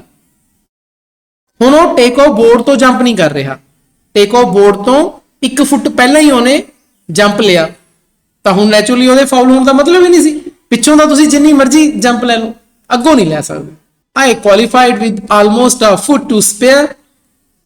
ਕਹਿੰਦੇ ਮੈਂ ਕੁਆਲੀਫਾਈ ਕਰ ਗਿਆ, ਮੈਂ ਜੰਪ ਮਾਰਿਆ ਜਿੰਨਾ ਰੱਖਿਆ ਹੋਇਆ ਸੀ। ਐਕਚੁਅਲੀ ਹੁੰਦਾ ਕੀ ਹੈ ਨਾ, ਟਰਾਇਲਸ ਦੇ ਵਿੱਚ ਇੱਕ ਲਿਮਿਟ ਰੱਖਤੀ ਜਾਂਦੀ ਹੈ ਵੀ ਤੁਸੀਂ ਮੰਨ ਲਓ 24 ਫੁੱਟ ਜੰਪ ਮਾਰਨਾ ਹੀ ਮਾਰਨਾ। ਜੇ ਤੁਸੀਂ 24 ਫੁੱਟ ਜੰਪ ਮਾਰਤਾ ਤਾਂ ਤੁਸੀਂ ਅੱਗੇ ਜਾਓਗੇ, ਜੇ 24 ਤੋਂ ਘੱਟ ਰਹਿ ਗਿਆ ਤਾਂ ਖਤਮ। ਤਾਂ ਉਹਨਾਂ ਨੇ ਇੱਕ ਲਾਈਨ ਰੱਖੀ ਹੋਈ ਸੀ, ਇੱਕ ਬਾਉਂਡਰੀ ਰੱਖੀ ਸੀਗੀ, ਇੱਕ ਟਾਰਗੇਟ ਦਿੱਤਾ ਹੋਇਆ ਸੀ। ਮੰਨ ਲਓ ਆਪਾਂ ਹੀ ਮੰਨ ਲੈਂਦੇ ਹਾਂ ਕਿ 24 ਫੁੱਟ ਦਾ ਟਾਰਗੇਟ ਦਿੱਤਾ ਹੋਇਆ ਸੀ, ਤਾਂ ਮੈਨੇ ਕੀ ਕੀਤਾ, ਮੈਂ 25 ਫੁੱਟ ਮਾਰਤਾ ਜੰਪ। ਉਹਨੇ ਲਿਖਿਆ ਨਾ ਅ ਫੁੱਟ ਟੂ ਸਪੇਅਰ, ਹਜੇ 1 ਫੁੱਟ, ਮਤਲਬ ਮੈਂ ਜ਼ਿਆਦਾ ਮਾਰਤਾ, 1 ਫੁੱਟ ਹਜੇ ਮੈਂ ਘੱਟ ਮਾਰਦਾ ਤਾਂ ਵੀ ਚੱਲ ਜਾਂਦਾ। ਅ ਫੁੱਟ ਟੂ ਸਪੇਅਰ ਦਾ ਮਤਲਬ ਕੀ ਹੈ, ਹਜੇ 1 ਫੁੱਟ ਪਿਆ ਸੀ, 1 ਫੁੱਟ ਜ਼ਿਆਦਾ ਜੰਪ ਮਾਰਤਾ ਮੈਂ। ਮਤਲਬ ਕਿ ਜੇ 24 ਫੁੱਟ ਦੀ ਉਹਨਾਂ ਨੇ ਬਾਉਂਡਰੀ ਰੱਖੀ ਸੀ ਵੀ 24 ਫੁੱਟ ਮਾਰਨਾ ਜੰਪ, ਤਾਂ ਮੈਂ ਕਿੰਨਾ ਮਾਰਤਾ, 25 ਮਾਰਤਾ, ਤਾਂ ਯਾਨੀ ਕਿ ਮੈਂ ਕੁਆਲੀਫਾਈ ਕਰ ਗਿਆ। 16th para. That night I walked over to Luzlong's room in the Olympic Village to thank him। ਉਸੇ ਰਾਤ ਦੀ ਗੱਲ ਹੈ ਜੀ ਜਿਸ ਦਿਨ ਇਸਨੇ ਜੰਪ ਕੁਆਲੀਫਾਈ ਕਰ ਲਿਆ ਸੀ। ਲੂਜ਼ਲੋਂਗ ਨੇ ਤਾਂ ਆਪਣੇ ਪਹਿਲੇ ਅਟੈਂਪਟ 'ਚ ਹੀ ਕਰ ਲਿਆ ਸੀ, ਇਹਨੇ ਤੀਜੇ 'ਚ ਕਰਿਆ। ਤਾਂ ਉਸ ਰਾਤ ਮੈਂ ਲੂਜ਼ਲੋਂਗ ਦੇ ਰੂਮ 'ਚ ਗਿਆ। ਵਾਕ ਓਵਰ ਇੱਥੇ ਫਰੇਜ਼ਲ ਵਰਬ ਹੈ। ਵਾਕ ਦਾ ਮਤਲਬ ਚੱਲਣਾ, वॉक ओवर का मतलब चल के जाना, कि मैं अपने कमरे तो उसके कमरे तक गया। इन द ओलंपिक विलेज, उस ओलंपिक विलेज ਦੇ ਵਿੱਚ ਟੂ ਥੈਂਕ ਹਿਮ, ਉਸ ਨੂੰ ਧੰਨਵਾਦ ਕਰਨ ਲਈ। ਹੁਣ ਤੁਸੀਂ ਇੱਥੇ ਕਹੋਗੇ ਵੀ ओलंपिक ਵਿਲੇਜ ਦਾ ਮਤਲਬ ਕੀ ਹੈ, ओलंपिक ਦੇ ਪਿੱਛੇ ਵਿਲੇਜ ਕਿਉਂ ਪਾਇਆ। ओलंपिक ਵਿਲੇਜ ਹੈ ਇਹ ਇੱਕ ਏਰੀਆ ਬਣਾਇਆ ਜਾਂਦਾ ਹੈ, ਉਸ ਏਰੀਏ ਦੇ ਵਿੱਚ, ਕਿਉਂਕਿ ਦੇਖੋ ਪੂਰੇ ਸੰਸਾਰ ਚੋਂ ਖਿਡਾਰੀ ਆਉਂਦੇ ਨੇ, ਕਿੰਨੇ ਹਜ਼ਾਰਾਂ ਖਿਡਾਰੀ ਆਉਂਦੇ ਨੇ, ਕਿੰਨੇ ਹੀ ਦੇਸ਼ ਹੈ ਸੰਸਾਰ 'ਚ, 200 ਤੋਂ ਵੱਧ ਦੇਸ਼ ਹੈ, ਤੇ ਉਹਨਾਂ ਦੇ ਖਿਡਾਰੀ ਆਉਂਦੇ ਨੇ, ਉਹਨਾਂ ਦੇ ਠਹਿਰਨ ਦੀ ਵਿਵਸਥਾ ਤਾਂ ਕਰਨੀ ਪੈਂਦੀ ਹੈ। ਤਾਂ ਇੱਕ ਨਾ ਟੈਂਪਰੇਰੀ ਤੌਰ ਤੇ ਰੂਮਸ ਤਿਆਰ ਕੀਤੇ ਜਾਂਦੇ, ਉਹ ਬਹੁਤ ਸਾਰੇ ਰੂਮਸ ਹੁੰਦੇ ਨੇ, ਹਜ਼ਾਰਾਂ ਦੀ ਗਿਣਤੀ 'ਚ ਰੂਮਸ ਹੁੰਦੇ। ਕਈ ਵਾਰੀ ਇੱਕ ਰੂਮ 'ਚ ਦੋ ਖਿਡਾਰੀ ਵੀ ਠਹਿਰਦੇ ਨੇ, ਕਈ ਸਿੰਗਲ ਵੀ ਠਹਿਰਦੇ ਨੇ, ਗਰੁੱਪ 'ਚ ਵੀ ਠਹਿਰਦੇ ਨੇ। ਤਾਂ ਉਹ ਪੂਰਾ ਏਰੀਆ ਦੇ ਵਿੱਚ ਜਿਹੜੇ ਰੂਮਸ ਤਿਆਰ ਹੁੰਦੇ ਨੇ, ਪੂਰੇ ਏਰੀਏ ਨੂੰ ਫਿਰ ਕੀ ਕਿਹਾ ਜਾਂਦਾ, ओलंपिक ਵਿਲੇਜ, ओलंपिक ਪਿੰਡ। ਮੈਨੂੰ ਯਾਦ ਹੈ ਦਿੱਲੀ ਦੇ ਵਿੱਚ ਕਾਮਨਵੈਲਥ ਗੇਮਸ ਹੋਈਆਂ ਸੀ, ਤਾਂ ਦਿੱਲੀ ਦੇ ਕਾਮਨਵੈਲਥ ਗੇਮਸ ਦੇ ਵਿੱਚ ਵੀ ਕਾਮਨਵੈਲਥ ਉਹ ਵਿਲੇਜ ਬਣਿਆ ਸੀ, ਉਹ ਖਿਡਾਰੀਆਂ ਦੇ ਠਹਿਰਨ ਲਈ। ਤਾਂ ਬੜੇ ਸੋਹਣੇ ਜਿਹੇ ਰੂਮ, ਛੋਟੇ ਛੋਟੇ ਜਿਹੇ ਰੂਮ, ਉਹਨਾਂ ਨੂੰ ਕੁਆਟਰਸ ਕਹਿੰਦੇ, ਉਹ ਕੁਆਟਰਸ ਤਿਆਰ ਕੀਤੇ ਗਏ ਸੀ ਜਿੱਥੇ ਕਿ ਖਿਡਾਰੀ ਠਹਿਰਦੇ। ਤਾਂ ਮੈਂ ਉਸ ਰਾਤ ਜੀ ਉਹਦਾ ਧੰਨਵਾਦ ਕਰਨ ਲਈ ਲੁਜ਼ਲੋਂਗ ਦੇ ਰੂਮ 'ਚ ਗਿਆ। I knew that if it hadn't been for him, I probably would not be jumping in the finals the following day. ਮੈਨੂੰ ਪਤਾ ਸੀ ਕਿ ਜੇ ਉਹ ਉਸ ਦਿਨ ਮੇਰੇ ਨਾਲ ਨਾ ਹੁੰਦਾ, I knew, ਮੈਂ ਜਾਣਦਾ ਸੀ, that if it hadn't been for him, ਜੇ ਉਹ ਨਾ ਹੁੰਦਾ ਤਾਂ ਸ਼ਾਇਦ ਮੈਂ ਅਗਲੇ ਦਿਨ ਫਾਈਨਲ ਦੇ ਵਿੱਚ ਜੰਪ ਨਾ ਕਰ ਰਿਹਾ ਹੁੰਦਾ। I wouldn't be jumping in the finals the following day. The following day ਦਾ ਮਤਲਬ ਅਗਲੇ ਦਿਨ, ਜਿਹੜਾ ਆਉਣ ਵਾਲਾ ਦਿਨ। ਜੇ ਉਸ ਦਿਨ ਲੁਜ਼ਲੋਂਗ ਉਸ ਨੂੰ ਉਹ ਗੱਲ ਨਾ ਕਹਿੰਦਾ ਵੀ ਤੂੰ ਅੱਜ ਦੀ ਚਿੰਤਾ ਛੱਡ ਦੇ, ਕੱਲ ਦੀ ਚਿੰਤਾ ਕਰ, ਅੱਜ ਤੂੰ ਕੁਆਲੀਫਾਈ ਕਰਨ ਦੀ ਗੱਲ ਕਰ, ਤਾਂ ਸ਼ਾਇਦ ਮੈਂ ਅਗਲੇ ਦਿਨ ਫਾਈਨਲਸ 'ਚ ਨਾ ਪਹੁੰਚਿਆ ਹੁੰਦਾ, ਕਿਉਂਕਿ ਮੇਰਾ ਤਾਂ ਇੱਕੋ ਹੀ ਅਟੈਂਪਟ ਰਹਿ ਗਿਆ ਸੀ। ਟੈਨਸ਼ਨ 'ਚ ਮੈਂ ਸੀਗਾ ਹੀ, ਟੈਨਸ਼ਨ 'ਚ ਮੈंने ਉਹ ਵੀ ਆਪਣਾ ਟ੍ਰਾਇਲ ਫਾਉਲ ਕਰ ਲੈਣਾ ਸੀ। We sat in his quarters and talked for 2 hours about athletics, ourselves, the world situation, a dozen other things. ਕਹਿੰਦੇ ਅਸੀਂ ਉਸਦੇ ਕੁਆਟਰ 'ਚ ਬੈਠੇ ਰਹੇ, ਕੁਆਟਰ ਉਹੀ ਕਮਰੇ 'ਚ ਬੈਠੇ ਰਹੇ, ਅਤੇ 2 ਘੰਟੇ ਤੱਕ ਅਸੀਂ ਗੱਲਾਂ ਕੀਤੀਆਂ। Talked for 2 hours. ਕਾਹਦੇ ਬਾਰੇ? ਐਥਲੈਟਿਕਸ ਬਾਰੇ, ourselves ਆਪਣੇ ਬਾਰੇ, ਮੈਂ ਉਸਨੂੰ ਆਪਣੀਆਂ ਗੱਲਾਂ ਦੱਸੀਆਂ, ਉਸਨੇ ਮੈਨੂੰ ਆਪਣੀਆਂ ਗੱਲਾਂ ਦੱਸੀਆਂ। The world situation, ਉਸ ਸਮੇਂ ਸੰਸਾਰ 'ਚ ਕੀ ਚੱਲ ਰਿਹਾ ਹੈ, ਉਧਰ ਕੀ ਹੋ ਰਿਹਾ, ਇੱਧਰ ਕੀ ਹੋ ਰਿਹਾ, ਉਹਦੀਆਂ ਗੱਲਾਂ ਕਰੀਆਂ, ਅਤੇ ਹੋਰ ਡਜ਼ਨ ਥਿੰਗਸ ਕੀਤੀਆਂ, ਮਤਲਬ ਦਰਜਨਾਂ ਗੱਲਾਂ ਕੀਤੀਆਂ। ਡਜ਼ਨ ਦਾ ਮਤਲਬ ਕੀ ਹੁੰਦਾ? ਦਰਜਨਾਂ ਗੱਲਾਂ ਕੀਤੀਆਂ ਇੱਦਾਂ। ਤਾਂ ਹੁਣ ਤੁਸੀਂ ਸਮਝਦੇ ਹੋਵੋਗੇ ਕਿ ਦੇਖੋ ਅਗਲੇ ਦਿਨ ਫਾਈਨਲ ਹੈ ਤੇ ਕਿੰਨੇ ਅੱਛੇ ਫਰੈਂਡਸ ਬਣ ਗਏ। 2 ਘੰਟੇ ਇਹਨਾਂ ਨੇ ਆਪਸ 'ਚ ਗੱਲਾਂ ਬਾਤਾਂ ਕੀਤੀ। ਸਟੂਡੈਂਟਸ, ਮੈਂ +1 ਅਤੇ +2 ਕਲਾਸਿਸ ਦੇ ਜਨਰਲ ਇੰਗਲਿਸ਼ ਅਤੇ ਇਲੈਕਟਿਵ ਇੰਗਲਿਸ਼ ਦੇ ਬਹੁਤ ਸਾਰੇ ਵੀਡੀਓਜ਼ ਬਣਾਏ ਹੋਏ ਹਨ। ਇਹਨਾਂ ਵੀਡੀਓਜ਼ ਨੂੰ ਦੇਖਣ ਦੇ ਲਈ ਤੁਸੀਂ YouTube ਦੀ ਸਰਚ ਬਾਰ ਤੇ ਜਾ ਕੇ ਦੀਪਕ ਸੂਦ ਲਵ ਲਰਨਿੰਗ ਟੂ ਲੀਡ ਟਾਈਪ ਕਰੋ। ਰਿਜ਼ਲਟ ਵਿੱਚ ਆਈ ਪਹਿਲੀ ਸਾਈਟ ਤੇ ਦੀਪਕ ਸੂਦ ਦੇ ਜਾ ਕੇ ਕਲਿੱਕ ਕਰੋ, ਤਾਂ ਇਸ ਤਰ੍ਹਾਂ ਤੁਸੀਂ ਚੈਨਲ ਤੇ ਪਹੁੰਚ ਜਾਵੋਗੇ, ਜਿੱਥੇ ਤੁਸੀਂ ਵੀਡੀਓਜ਼ ਦਾ ਇੱਕ ਸੈਕਸ਼ਨ ਦੇਖੋਗੇ। ਵੀਡੀਓਜ਼ ਤੇ ਕਲਿੱਕ ਕਰੋ, ਤੁਹਾਨੂੰ ਮੇਰੀਆਂ ਬਣਾਈਆਂ ਹੋਈਆਂ ਸਾਰੀਆਂ ਵੀਡੀਓਜ਼ ਤੁਹਾਨੂੰ ਮਿਲ ਜਾਣਗੀਆਂ। ਇਸ ਦੇ ਵਿੱਚ +1 +2 ਦੀਆਂ ਸਾਰੀਆਂ ਕਲਾਸਿਸ ਦੀਆਂ ਜੋ ਮੈਂ ਵੀਡੀਓਜ਼ ਬਣਾਈਆਂ ਹਨ ਉਹ ਸ਼ਾਮਿਲ ਹਨ। ਪਲੇਲਿਸਟ ਵਾਲੇ ਸੈਕਸ਼ਨ ਤੇ ਜਾ ਕੇ ਤੁਸੀਂ ਸਾਰੀਆਂ ਪਲੇਲਿਸਟ ਪ੍ਰਾਪਤ ਕਰ ਪਾਓਗੇ, ਜਿਵੇਂ ਕਿ ਕਲਾਸ 12 ਦੀ ਪਲੇਲਿਸਟ ਚੌਥੇ ਨੰਬਰ ਤੇ ਹੈ। ਇਸ ਤੇ ਤੁਸੀਂ ਜਾ ਕੇ ਜਦੋਂ ਵਿਊ ਫੁੱਲ ਪਲੇਲਿਸਟ ਕਰੋਗੇ ਤਾਂ ਤੁਹਾਨੂੰ ਕਲਾਸ 12 ਦੀਆਂ ਸਾਰੀਆਂ ਵੀਡੀਓਜ਼ ਮਿਲ ਜਾਣਗੀਆਂ। ਇਸੇ ਤਰ੍ਹਾਂ ਤੁਸੀਂ ਬਾਕੀ ਕਲਾਸ 11 ਉਹਨਾਂ ਦੀ ਪਲੇਲਿਸਟ ਤੇ ਜਾ ਕੇ ਸਾਰੀਆਂ ਵੀਡੀਓਜ਼ ਪ੍ਰਾਪਤ ਕਰ ਸਕਦੇ ਹੋ। ਅਤੇ ਇਸੇ ਤਰ੍ਹਾਂ ਮੈਂ ਕਲਾਸ 11 ਤੇ ਕਲਾਸ 12 ਦੀਆਂ ਗ੍ਰਾਮਰ ਦੀਆਂ ਵੀਡੀਓ ਲਿਸਟ ਬਣਾਈ ਹੋਈ ਹੈ, ਤਾਂ ਉਹ ਸਾਰੀਆਂ ਵੀਡੀਓਜ਼ ਤੁਹਾਨੂੰ ਪ੍ਰਾਪਤ ਹੋ ਜਾਣਗੀਆਂ। ਅਤੇ ਇੱਕ ਪਲੇਲਿਸਟ ਇੰਗਲਿਸ਼ ਇਲੈਕਟਿਵ ਕਲਾਸ 11 ਦੀ ਵੀ ਹੈ, ਅਤੇ ਉਸ ਦੇ ਵਿੱਚ ਤੁਹਾਨੂੰ ਸਾਰੀਆਂ ਕਲਾਸ 11 ਦੀਆਂ ਪਲੇਲਿਸਟ ਪ੍ਰਾਪਤ ਹੋ ਜਾਣਗੀਆਂ। ਤਾਂ ਮੈਂ ਤੁਹਾਨੂੰ ਸਾਰਿਆਂ ਨੂੰ ਅਪੀਲ ਕਰਦਾ ਹਾਂ ਕਿ ਇੱਕ ਵਾਰ ਤੁਸੀਂ ਦੀਪਕ ਸੂਦ ਲਵ ਲਰਨਿੰਗ ਟੂ ਲੀਡ ਚੈਨਲ ਤੇ ਜ਼ਰੂਰ ਵਿਜ਼ਿਟ ਕਰੋ। 17th para. When I finally got up to leave, we both knew that a real friendship had been formed.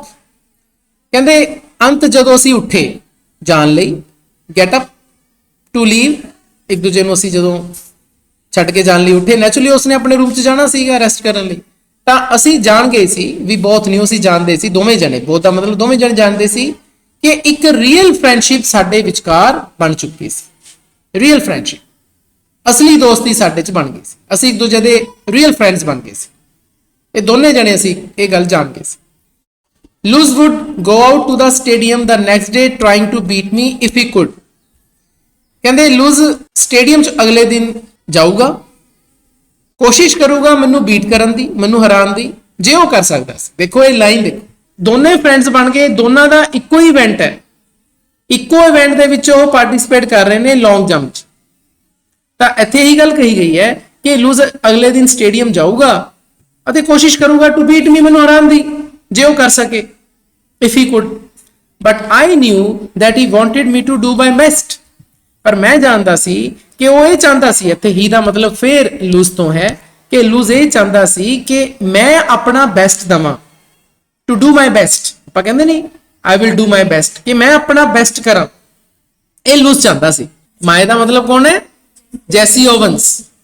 ਇੱਥੇ ਮਾਏ ਦਾ ਮਤਲਬ ਜੈਸੀ ਓਵਨਸ ਹੈ ਕਿ ਲੂਜ਼ ਇਹ ਚਾਹੁੰਦਾ ਸੀ ਕਿ ਜੈਸੀ ਓਵਨਸ ਆਪਣਾ ਬੈਸਟ ਕਰੇ, even if that meant my winning। ਹਾਲਾਂਕਿ ਇਹਦਾ ਮਤਲਬ ਕੀ ਹੁੰਦਾ ਕਿ ਮੈਂ ਜਿੱਤ ਜਾਂਦਾ ਫਿਰ ਤਾਂ। ਦੇਖੋ ਦੋ ਜਣੇ ਫਰੈਂਡਸ ਬਣ ਗਏ, ਇੱਕੋ ਇਵੈਂਟ 'ਚ ਪਾਰਟਿਸਿਪੇਟ ਕਰ ਰਹੇ ਨੇ। ਇੱਕ ਫਰੈਂਡ ਆਪਣੇ ਉਸੇ ਬੈਸਟ ਫਰੈਂਡ ਨੂੰ ਬੀਟ ਕਰਨ ਦੀ ਕੋਸ਼ਿਸ਼ ਵੀ ਕਰ ਰਿਹਾ ਹੈ, ਲੇਕਿਨ ਉਹ ਫਰੈਂਡ ਇਹ ਵੀ ਸੋਚ ਰਿਹਾ ਹੈ ਕਿ ਉਹ ਵੀ ਆਪਣਾ ਬੈਸਟ ਕਰੇ। ਪਰ ਜੇ ਉਹ ਆਪਣਾ ਬੈਸਟ ਕਰਦਾ ਹੈ ਤਾਂ ਉਹਨੇ ਤਾਂ ਵਰਲਡ ਰਿਕਾਰਡ ਬਣਾ ਰੱਖਿਆ। ਆਪਾਂ ਪੜ੍ਹੇ 26 ਫੀਟ 8.5 ਇੰਚ ਦਾ ਉਹਨੇ ਵਰਲਡ ਰਿਕਾਰਡ ਆਲਰੇਡੀ ਬਣਾ ਰੱਖਿਆ, ਜਿਹਨੂੰ ਕੋਈ ਤੋੜ ਨਹੀਂ ਸਕਿਆ, ਤੇ ਉਹਦਾ ਬੈਸਟ ਤਾਂ ਇਹੀ ਹੈ 26 ਫੀਟ 8.5 ਇੰਚ।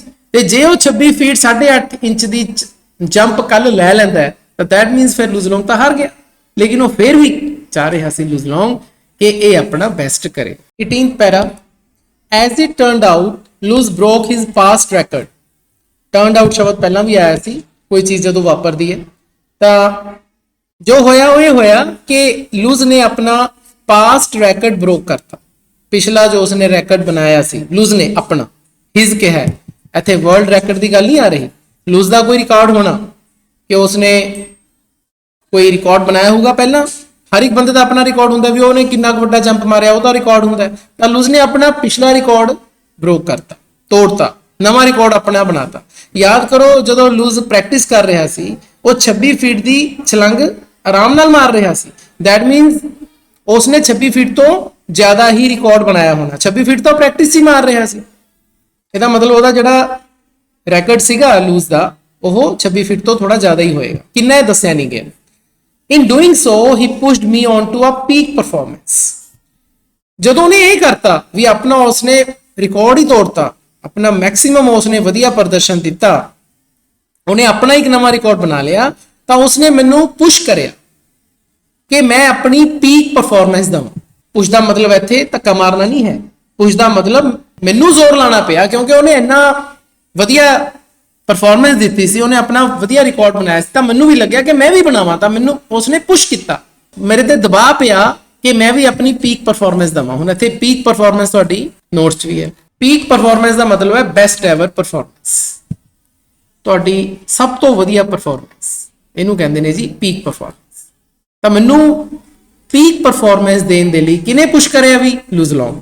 ਹੁਣ ਦੋ ਬੰਦੇ ਕੰਪੀਟ ਕਰ ਰਹੇ ਨੇ, ਦੋ ਅੱਛੇ ਫਰੈਂਡ ਨੇ ਆਪਸ 'ਚ। ਇੱਕ ਫਰੈਂਡ ਬਹੁਤ ਅੱਛੇ ਮਾਰਕਸ ਲੈ ਲੈਂਦਾ, ਦੂਜੇ ਨੂੰ ਵੀ ਹੁੰਦਾ ਯਾਰ ਮੈਂ ਵੀ ਮਾਰਕਸ ਲਵਾਂ। ਉਹ ਫਰੈਂਡ ਦੂਜੇ ਫਰੈਂਡ ਨੂੰ ਪੁਸ਼ ਕਰਦਾ ਯਾਰ ਮੈਂ ਤਾਂ ਲੈ ਲੇ, ਦੂਜਾ ਵੀ ਕਹਿੰਦਾ ਯਾਰ ਜੇ ਮੇਰਾ ਫਰੈਂਡ ਲੈ ਸਕਦਾ ਮੈਂ ਵੀ ਲੈ ਸਕਦਾ। ਤਾਂ ਐਵੇਂ ਹੋਇਆ ਦੋਨਾਂ 'ਚ। I remember that at the instant, ਕਹਿੰਦੇ ਮੈਨੂੰ ਯਾਦ ਹੈ ਉਸ ਸਮੇਂ ਕੀ ਹੋਇਆ ਸੀ। ਐਟ ਦੈਟ ਇੰਸਟੈਂਟ ਦਾ ਮਤਲਬ ਉਸ ਸਮੇਂ ਮੈਨੂੰ ਇੱਕ ਗੱਲ ਯਾਦ ਹੈ ਕਿ I landed from my final jump, the one which set the Olympic record of 26 feet 5 by 10 inches।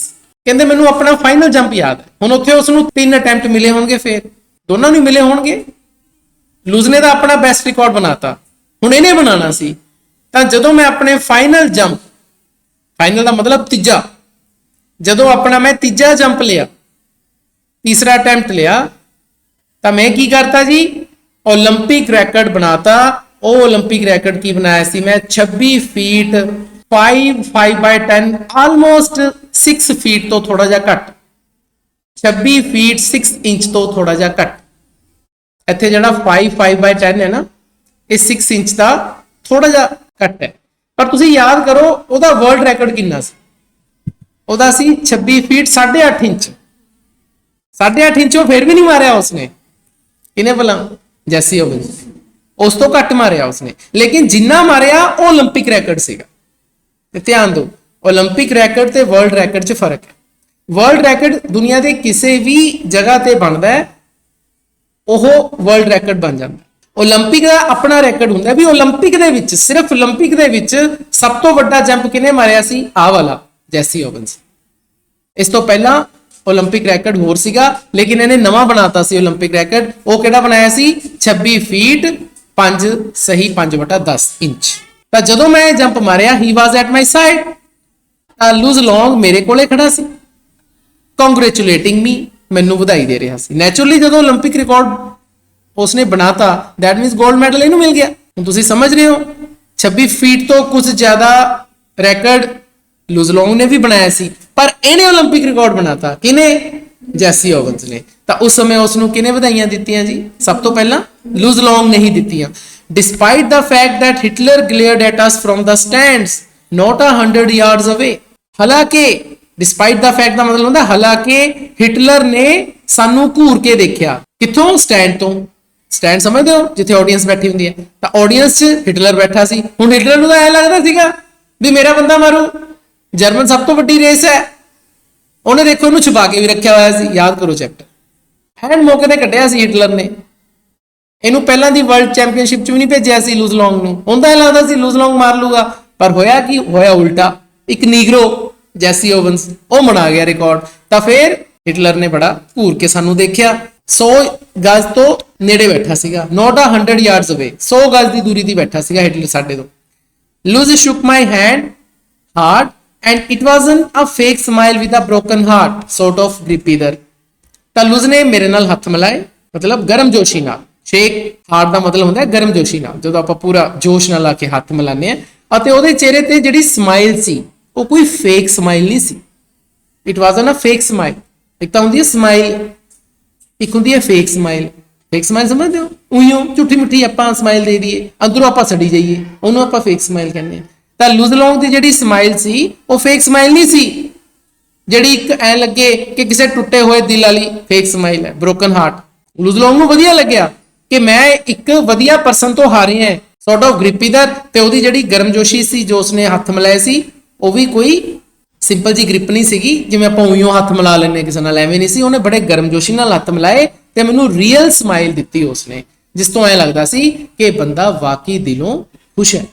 ਮੇਰੀ ਸਕਸੈਸ ਤੇ ਮੈਂ ਉਸ ਨੂੰ ਬੀਟ ਕਰਿਆ ਇੱਕ ਤਰੀਕੇ ਨਾਲ, ਹੈ ਨਾ, ਕਿਉਂਕਿ ਉਸ ਤੋਂ ਵਧੀਆ ਰਿਕਾਰਡ ਬਣਾਤਾ ਤਾਂ। 골ਡ ਮੈਡਲ ਤਾਂ ਜੈਸੀ ਓਵਨ ਨੂੰ ਹੀ ਮਿਲਿਆ ਨੈਚੁਰਲੀ, ਲੇਕਿਨ ਉਸ ਨੂੰ ਇਹ ਬਿਲਕੁਲ ਮਹਿਸੂਸ ਨਹੀਂ ਹੋਇਆ ਕਿ ਲੂਜ਼ ਲੌਂਗ ਜਿਹੜਾ ਸੀ ਉਹ ਉਸ ਤੋਂ ਜਲਿਆ ਸੀ ਜਾਂ ਉਹ ਦੁਖੀ ਸੀ।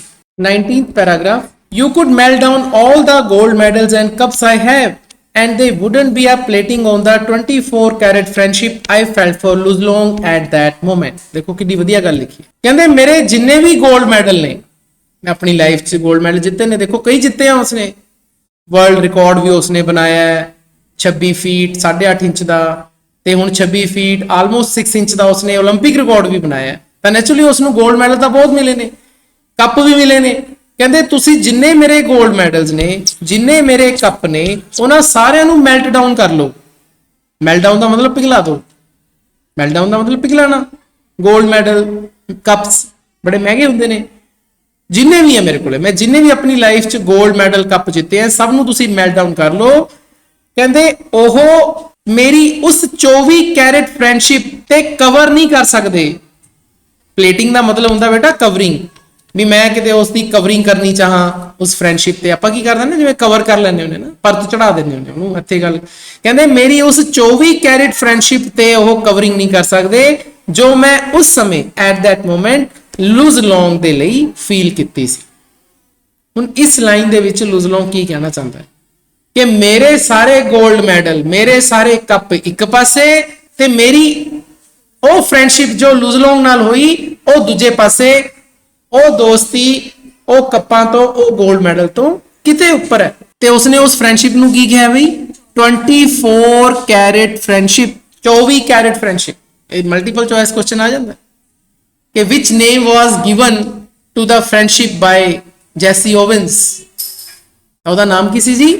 24 ਕੈਰੇਟ ਫਰੈਂਡਸ਼ਿਪ। ਤੁਹਾਡੀ ਨੋਟਸ 'ਚ ਇਹਦਾ ਡਿਸਕ੍ਰਿਪਸ਼ਨ ਹੈ। 24 carat friendship the truest and purest friendship, ਸਭ ਤੋਂ ਪਿਓਰ, ਸ਼ੁੱਧ, ਸਭ ਤੋਂ ਸੱਚੀ, ਟਰੂਐਸਟ ਫਰੈਂਡਸ਼ਿਪ, ਉਸ ਨੂੰ 24 कैरेट फ्रेंडशिप क्या है, क्योंकि ਤੁਹਾਨੂੰ ਪਤਾ ਹੈ ਕਿ ਪਿਓਰ 골ਡ ਕਿੰਨੇ ਦਾ ਹੁੰਦਾ ਹੈ ਵੀ 24 कैरेट 골ਡ ਦਾ। 골ਡ ਦੀ ਜਿਹੜੀ ਪਿਓਰਿਟੀ ਹੈ ਉਹ ਕੀ ਹੁੰਦੀ ਹੈ ਜੀ 24 कैरेट। 24 कैरेट ਦਾ ਸੋਨਾ ਸਭ ਤੋਂ ਪਿਓਰ ਹੁੰਦਾ, ਉਸ 'ਚ ਕੋਈ ਮਿਲਾਵਟ ਨਹੀਂ ਹੁੰਦੀ। I realized then too that Luz was the epitome of what Pierre de Coubertin, founder of the modern Olympic Games, must have had in mind when he said the important thing in the Olympic Games is not winning but taking part. ਕਹਿੰਦੇ ਮੈਨੇ ਮਹਿਸੂਸ ਕੀਤਾ ਉਸ ਸਮੇਂ, ਕਦੋਂ ਜਦੋਂ ਉਸ ਨੂੰ 골ਡ ਮੈਡਲ ਮਿਲ ਰਿਹਾ ਸੀ ਤੇ ਉਹ ਇਹ ਗੱਲਾਂ ਸੋਚ ਰਿਹਾ ਸੀ ਕਿ ਜਿਹੜੇ ਮੈਨੂੰ ਜਿੰਨੇ ਵੀ 골ਡ ਮੈਡਲ ਜਾਂ ਕੱਪਸ ਮਿਲੇ ਨੇ ਉਹ ਮੇਰੀ ਲੂਜ਼ ਲੌਂਗ ਨਾਲ ਜਿਹੜੀ 24 ਕੈਰੇਟ ਵਾਲੀ ਫਰੈਂਡਸ਼ਿਪ ਹੈ ਉਹਦੇ ਨਾਲੋਂ ਕਿਤੇ ਹਲਕੇ ਨੇ। ਤਾਂ ਉਦੋਂ ਕਹਿੰਦੇ ਮੈਂ ਮਹਿਸੂਸ ਕੀਤਾ ਕਿ ਜਿਹੜਾ ਲੂਜ਼ ਲੌਂਗ ਹੈ ਉਹ ਅਪਿਟਮੀ ਹੈ। ਅਪਿਟਮੀ ਸ਼ਬਦ ਪਹਿਲਾਂ ਵੀ ਬਹੁਤ ਵਾਰੀ ਆਇਆ, ਤੁਹਾਡੀ ਗਲੋਸਰੀ 'ਚ ਲਿਖਿਆ ਹੋਇਆ ਹੈ। ਅਪਿਟਮੀ ਲਾਸਟ ਵਰਡ ਹੈ ਤੁਹਾਡੀ ਗਲੋਸਰੀ 'ਚ ਕਿ a typical representation of the ideal, ਕਿ ਕੋਈ ਬਹੁਤ ਹੀ ਆਦਰਸ਼ ਚੀਜ਼ ਹੋਵੇ ਜਿਹਦੇ 'ਚ ਕੋਈ ਕਮੀ ਨਾ ਹੋਵੇ। ਆਈਡੀਅਲ ਦਾ ਮਤਲਬ ਕੀ ਹੁੰਦਾ ਹੈ, ਕੋਈ ਬਿਲਕੁਲ ਪਰਫੈਕਟ, ਇਹ ਕੋਈ ਪਰਫੈਕਟ ਚੀਜ਼ ਹੈ ਉਹਦੇ 'ਚ ਕੋਈ ਕਮੀ ਨਹੀਂ ਹੈ, ਉਹਦਾ ਐਗਜ਼ਾਮਪਲ ਹੋਵੇ ਕੋਈ ਚੀਜ਼, ਉਹਨੂੰ ਆਪਾਂ ਅਪਿਟਮੀ ਕਹਿੰਦੇ।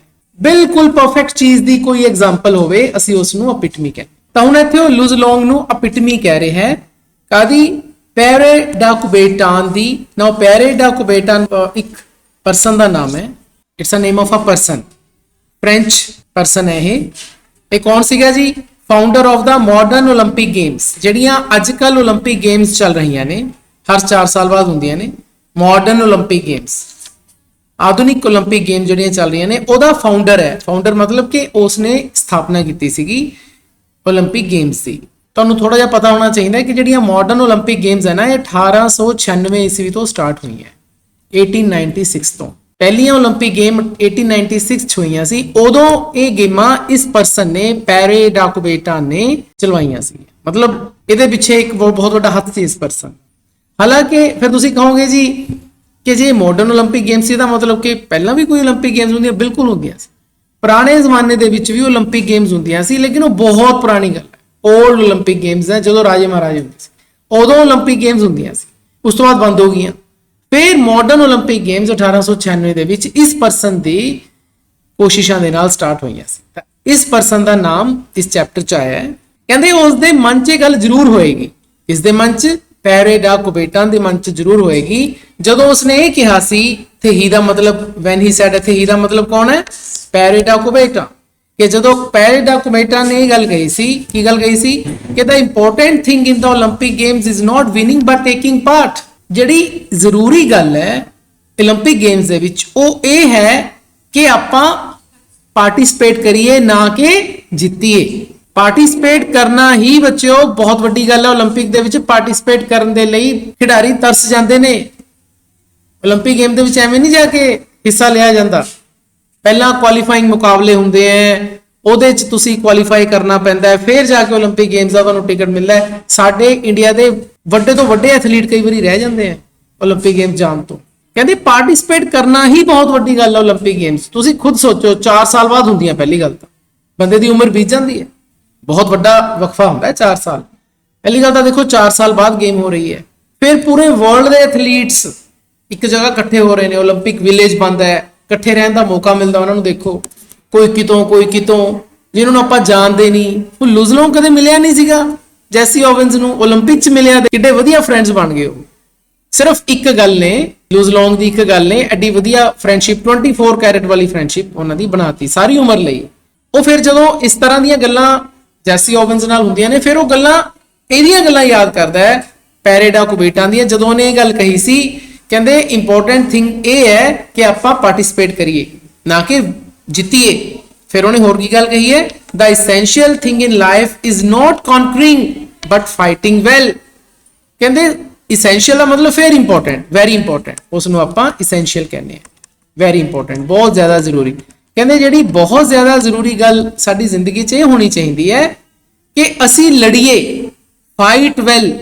fight well ਦਾ ਮਤਲਬ ਕਿ ਅਸੀਂ ਮੁਕਾਬਲਾ ਕਰੀਏ, ਵਧੀਆ ਮੁਕਾਬਲਾ ਕਰੀਏ, ਚਾਹੇ ਨਾ ਜਿੱਤੀਏ। not conquering, conquering ਦਾ ਮਤਲਬ ਕੀ ਹੁੰਦਾ ਬੇਟਾ, ਫੇਰ winning। conquering ਦਾ ਮਤਲਬ ਜਿੱਤਣਾ।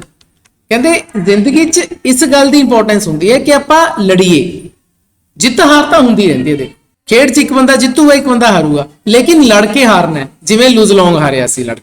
ਦੇਖੋ ਲੜਿਆ ਉਹ ਬਹੁਤ ਥੋੜੇ ਡਿਸਟੈਂਸ 'ਚ ਉਹ ਹਾਰਿਆ ਹੋਣਾ, ਕਿਉਂਕਿ ਆਪਾਂ ਨੂੰ ਪਤਾ ਹੈ ਕਿ 26 ਫੀਟ ਤਾਂ ਉਹ ਵੀ ਜੰਪ ਲਾ ਰਿਹਾ ਸੀ, ਪ੍ਰੈਕਟਿਸ 'ਚ ਹੀ ਲਾ ਰਿਹਾ ਸੀ 26 ਫੀਟ। ਇਹਨੇ ਕਿੰਨਾ ਲਾਇਆ? 26 ਫੀਟ 6 ਇੰਚ ਤੋਂ ਥੋੜਾ ਜਿਹਾ ਘੱਟ।